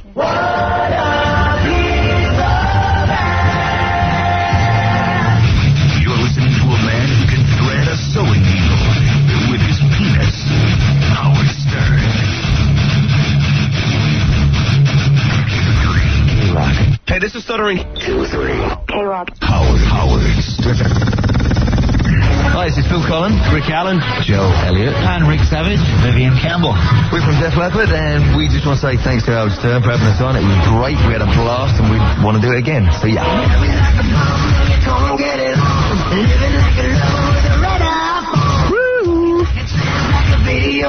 What a busy show today, huh? A lot of people. Next week, Dennis Rodman stopping by, Tori Spelling stopping by, Fred from Limp Bizkit, Queen for a Day. We're going to be playing with some guys. And coming very soon, the Dial-A-Date with the Playboy Centerfold Triplets and Sable, formerly of the WWF. And a bunch of other folks. Don't forget about Saturday night's TV show. I should tell you the whole rundown. In addition to the prom date, which is a must-see event, Brad's prom date with Houston the porn star. Witness the controversy firsthand. We take you through the whole thing, the beginning to the end. Also see mystery guest James Caan, meet a stripper who wants her implants out. A sad story competition. Who will win a porno vacation? Don't miss JT Money's Pimp Review. It's great. All these women come in and JT tells us how much money he could make with them. Snoop Dogg with Fruity Nutcake rapping Granny. Pinocchio Beauty Contest. That guy who used to always call me Pinocchio, but we shut him up. And some new animation by Michael Naran. Howard in Japan. And, best yet, Freaky Feud. With Penthouse Pets versus the Whack Pack. Remember that? Yes, I do. The pets are real good to look at. And the Whack Pack, well, what can I say? So, what's in the news, Robin? What's in the news? Well, I can't find my lead story. What is your lead story? It's all about what breastfeeding will do for you. Oh. You know the reason America's so fat? Breastfeeding. We weren't breastfed. I believe that in a sense. They say that breastfeeding can make your kids smarter. I was not breastfed. It'll also keep your kids fit and keep them trim. I don't know. They did a study in, I think, Amsterdam or Belgrade or someplace like that. And the longer the kids were breastfed, the better they were in terms of fitness and in staying trim. They did not get fat. They weren't obese kids, and they didn't grow up to be obese adults. So breastfeeding has everything a child actually needs. Most of the And the longer you keep them off food and formula, the better your child will do. My wife breastfed all 3 kids. Well, I'll tell you, a lot of these yentas, they were like, I can't breastfeed. It's disgusting. But it also it matters about the length of time they're breastfed. Yeah, I know. A lot of these people only want to breastfeed for a month or 2. Yeah, they want to breastfeed for a week. Like one woman goes, I have cracked nipples. I'm like, you know what? Get out of here with that. In a week you got cracked nipples? How'd that happen? A lot of these broads find it disgusting. And they're very selfish. But they want to have the kid. Yeah, they want the kid, but then they want to just slop some formula in their mouth. Because, you know, they want their bodies back. I'm like, hey, you know. Like Tony just had a baby. She's breastfeeding. She breastfed all 3 of her boys. Yeah, but you're supposed to do it for at least a year or longer. Yeah. Oh, yeah. All my kids went over a year. Nah. Yeah? Not true. True. Not true. True. Not true. True. Not true. True. Not true. I'd like to breastfeed from that Playboy Playmate that was just in here. Fred still breastfeeds. Is that right? Well, that's why he's so healthy and trim. He's got the best body on the show. I rest my case. Shame you never got to breastfeed with those beautiful bottles of yours. Yes, I never got to breastfeed. What a shame. Like, who cares? You do. You're unfulfilled. I care. Your breasts never fulfilled their mission. I didn't notice. Your breasts will never know the joy of suckling. I knew I shouldn't be a mother. Don't want them cracked. Didn't want to have anything to do with it. What else is in there? And remember what happened to me a couple of years ago when I was in a restaurant? You know, I was sitting at a table having lunch with a friend, and when I went to pay the bill, my purse was gone. I remember. Apparently, that's happening a lot around the city these days, so the police are reminding people to keep their hand or their foot or their arm or their legs on their purses when they're at ritzy Manhattan restaurants. People have been stung at Le Cirque, City Crab, Angelo, and Maxie's. All kinds of hot restaurants around the city. They're just people who sneak your purse away while you're sitting there talking and having fun. Wow. They did set up a sting operation, and actually they caught a very well-dressed woman. But they say there are many of these people around the city who snatch purses at lunchtime and at dinner time. And so you have to keep your hand on your purse. Right. Right. Elton John now says that his ex-manager ripped him off to the tune of $31 million. I told you earlier that Elton John had to take out a loan. But he says he's never been broke, he's never been going broke, and he's never going to go broke. It's confident. He admitted that he had to take out a $35 million bank loan to buy back his assets. He accuses this former manager of selling the rights to his first 6 albums, the best-selling ones, of course. Oh, my God. For a mere $4.7 million. Oh. So the guy did make some bad decisions. Yeah. Oh, man, is that a blunder? Yeah. Oh, I had no idea. I thought Elton John owned his music. No, he had to buy it back. That's what the money was for. I see. So that makes a little more sense than he shopped himself into bad health. Yeah. I mean, how much money could you spend shopping? I'm sure he could handle it. So anyway... Because the article in the newspaper was like, he loves flowers. I'm like, I don't care. He's Elton John. You could buy $100,000 worth of flowers a week and probably afford it. Flower shop, for God's sake. But anyway, he gave the 49-year-old manager the boot a year ago, ending their 28-year partnership. So... he's now got the guy out of his life, and maybe his fortunes will be looking up. Carmen Electra says that she's partially responsible for Tommy Lee and Pamela Anderson getting back together. She says that when Pam heard that she was dating Tommy, she flew back into his arms. Wow. She couldn't stand the idea that another of the former Baywatch gals was seeing Tommy, according to Electra. Of course, Carmen's own love life has had its ups and downs. She may well make the scene tomorrow night when her ex-husband is partying out in the Hamptons. They've also done a commercial, I think, for Candies together. Who, Dennis Rodman and Carmen. And Carmen Electra? Yeah. No, Candies are great shoes. I think they really look hot on women. And they're always making commercials. I never see these commercials anywhere. Well, they always get banned. Yeah. They do. Why do they make these commercials? They make, like, pornographic commercials, and then they're shocked when I guess they like the publicity of just being banned. Maybe. You don't even have to print copies because nobody's going to show it. Yeah. But everybody talks about it. Right. Because they've got a whole new series, I suppose, with Alyssa Milano that won't be shown anywhere. Yeah, I'd like to see that somewhere. And then she and Dennis Rodman are supposed to be spraying perfume on each other's private parts on a billboard just before, supposedly they're going to make love, and that's supposed to be their billboard. That sounds good.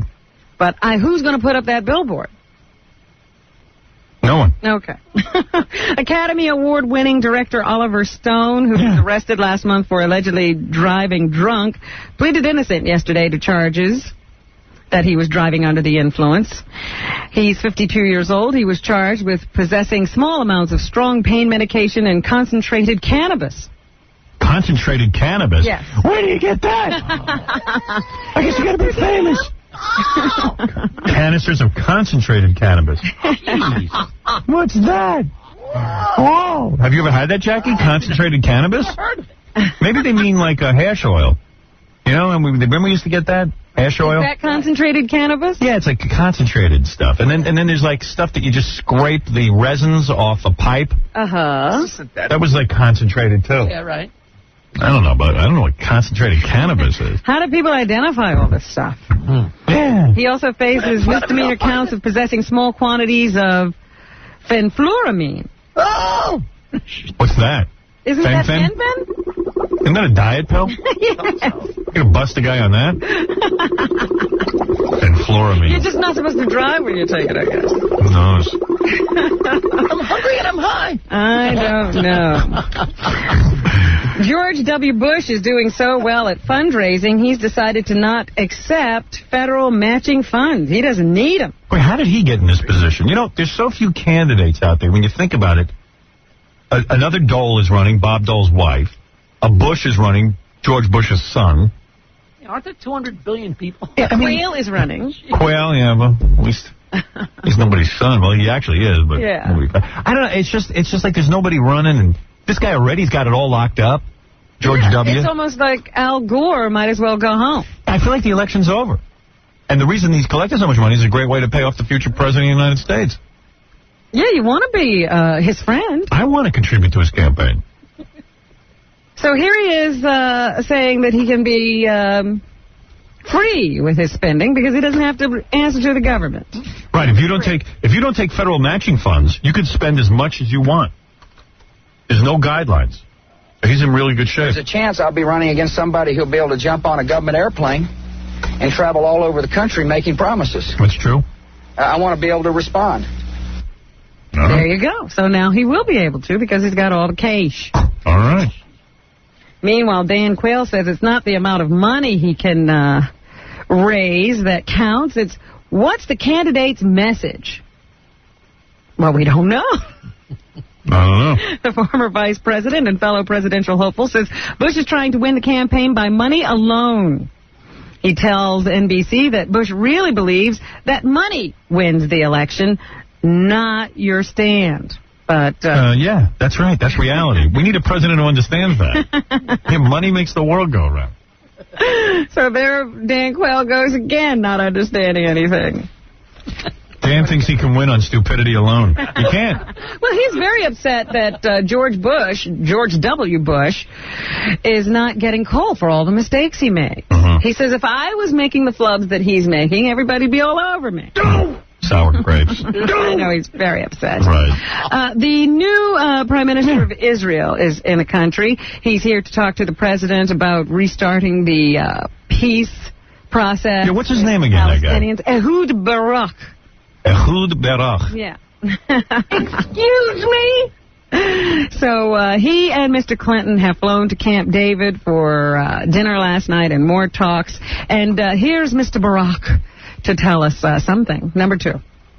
Just like to hear these guys. It takes 2 to tango. I am ready. Maybe the dancing instructor is ready. When you hear a Jew with that kind of accent rather, watch out. Why do you say that? Because they could kick your ass. Oh, really? Yeah, but the Jews in Israel are tough. Man. We have to find the opportunity and begin. There you go. He's ready. It takes 2 to tango. And he's ready to dance. Right. Don't know what that means. How are these negotiations going to work? Eyes wide shut. Eyes wide shut. Tom Cruise, Nicole Kidman movie hits theaters today. Everybody's wondering if it's as sexy as it's been promoted to be. Here's a clip from the film, number 4. Number 4. I'll tell you what I do know is you got a little stoned tonight. You've been trying to pick a fight with me, and now you're trying to make me jealous. But you're not the jealous type, are you? No, I'm not. You've never been jealous about me, have you? No, I haven't. And why haven't you ever been jealous about me? Well, I don't know, Alice. Maybe because you're my wife. Wow. Sounds like the honeymooners. It sounds like, Who's Afraid of Virginia Woolf? I don't know what it is. Going to the moon. Bruce Springsteen opened the first of 15 concerts at the Meadowlands last night, kicking off his U.S. tour. They've reunited the Boss and the E Street Band. I so don't care about this. Do you? Here is natural sound from last night's concert. Well, they're all sold out, all 15 shows. Everybody's calling me for tickets, though, I'll tell you that. Everybody wants to go. I had a few calls.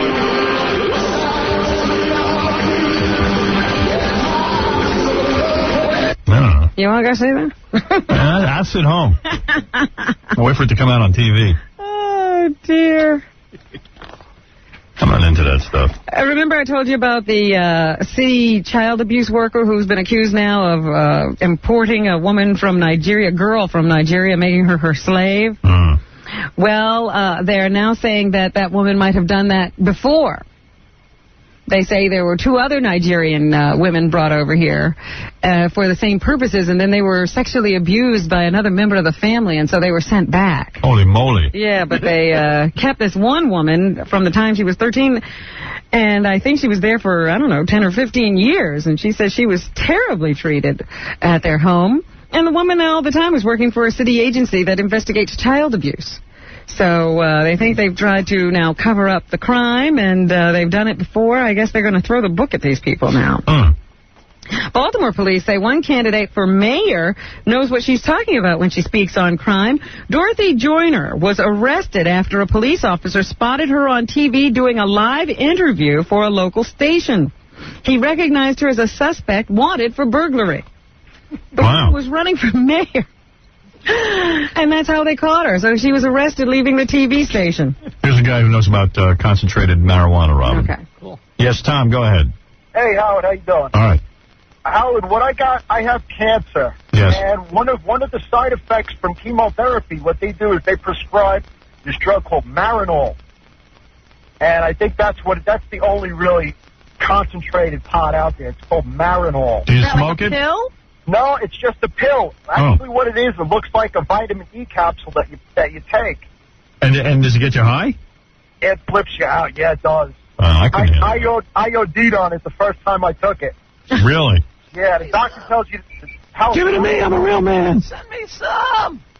Yeah, really. How many the doctor tells you, the doctor prescribes a minimal amount, which is like 2.5 milligrams. And you took more? I took, well, the first time I took it, I took 2 of them, and I called my pharmacist. I'm like, what's going on? It's not really doing anything. I still feel nauseous. So they gave me, it says, take another one. I took another one.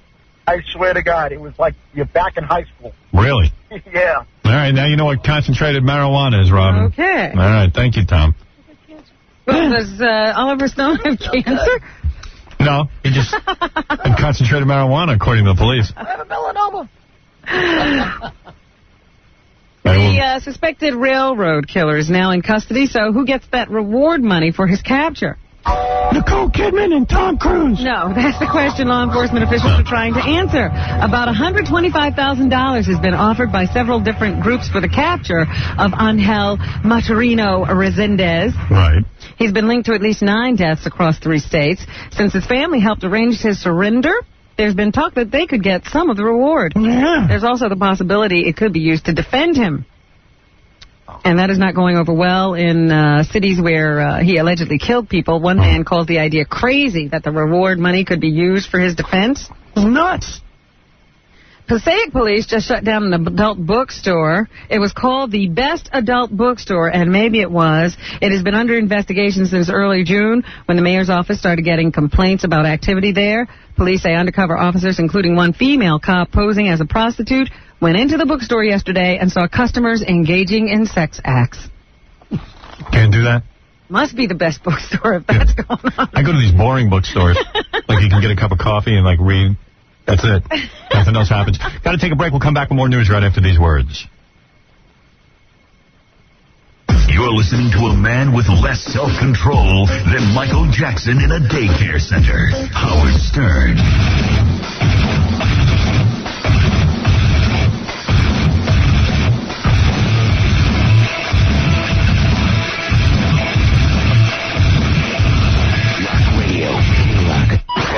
Radio, K-Rock. Howard Stern. out of place. The Howard Stern. And also highly offensive. The Howard Stern Show. All right, we're back again, and Robin, we're still doing the news. What's Supposed to be really hot this weekend. Going to get up into the 90s today, and for the weekend here in New York, we could break records again, over 100. Watch out. They say the death toll is continuing to rise from the heat. Hope I don't die. Roger Clemens was brought here to the New York Yankees at the beginning of the season in a trade that took, what's his name? Dave Wells to Toronto. And last night, Roger Clemens was booed by a capacity crowd at Yankee Stadium after another bad outing. Not having a good time in New York. Sports fans are angry. Players are angry. Everybody's angry. And the people who write about them are angry. They're now getting on Ted Williams' case in the paper today. At least Phil Mushnick is. He says he's the latest baseball legend to sell out. What did he do? Instead of wearing a Red Sox cap the night of the All-Star game, right, he wore a cap advertising a website that sells his autographs and memorabilia. Hey, what do you want from those old-timers? They never made a dime. They didn't get the big payday. It's got to drive Ted Williams nuts. 85 years old. Yeah, I mean, you know. Pick on an old man. He thought he was wearing a cowboy hat in his defense. You can't even stand up. I was going to say, the guy can hardly stand. Can you blame him? He's just trying to get a little plug. And make a few bucks. Right. Richard Belzer has a book out called UFOs, JFK, and Elvis. There's no hot dog and donut. What fascinates him about JFK and aliens, Howard? Number 10. There's so much true information that isn't generally known that when I bring these subjects up about John Kennedy or about alien life forms possibly visiting us or advanced technology that, appeared on Earth thousands of years ago, people, do a double take, but it's because, you're not taught this stuff in schools, and it's because it's not true. Fortunately, because of the internet and the media age, there's all kinds of sources of information, including our own government through the archives.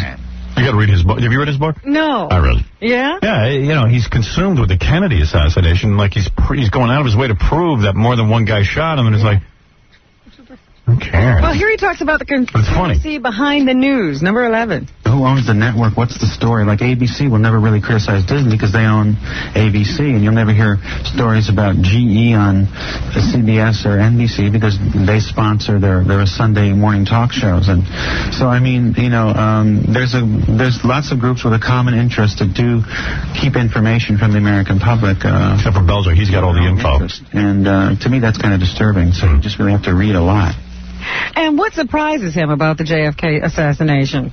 Two things. One, the fact that Oswald was having lunch on the first floor, wasn't even on the sixth floor. Lily Belcher's the only one who's aware of this. The Warren Commission didn't know. He was having lunch with him. That's why I know. From FBI interviews of eyewitnesses, he was seen at 12:25 on the first floor eating lunch. He was seen a few minutes later having a Coke on the second floor by a police officer. He ate on every floor. So that means he would have had to. What was he doing? You know what? I'm glad that someone got rid of him. 6 flights of stairs, run across the 6th floor, get in position, fire off 3 shots, then run back across the 6th floor, dodging stacks of books, wipe the rifle off, put it between 2 stacks of books, cover it with something, then run down 8 short flights, actually not 4 flights, 8 short flights of stairs, go through this electric door, take out a coin, buy a Coke, have it come out, open it, and start drinking it, and then be seen by the police officer who made it. This is what the book's like. I'm telling you. And he's like, and you read it and you go, oh man. An insane man. Yeah, you go, wow. The Bells. Love the Bells. Right. The Blair Witch Project is in a couple of theaters. Don't talk about it. In selected theaters today. Here's Dan Myrick, one of the filmmakers. He explains the concept behind the project.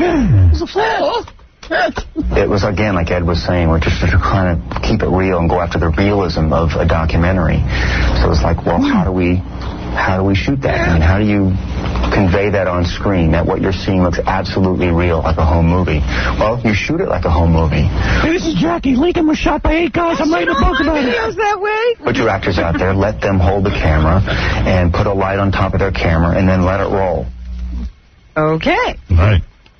That's the concept. Yeah, that's how I make my CDs that I sell for $12. TV producer, writer Stephen Bochco has inked a 5-year deal worth $45 to $50 million to develop programs for Paramount Television. The studio agreed to pay Bochco that sum if none of his projects get picked up by the network. So whether they pick him up or not, he's going to be $45 to $50 million richer. Wow. Bridget Fonda's in a new movie. It's called Lake Placid. She's also announced to Time Out New York magazine that she is dating country singer, actor Dwight Yoakam. Oh, my God. She admitted that. She did say, yes, we are dating. Yeah. And here she is to tell us what it's like to act in a suspense film.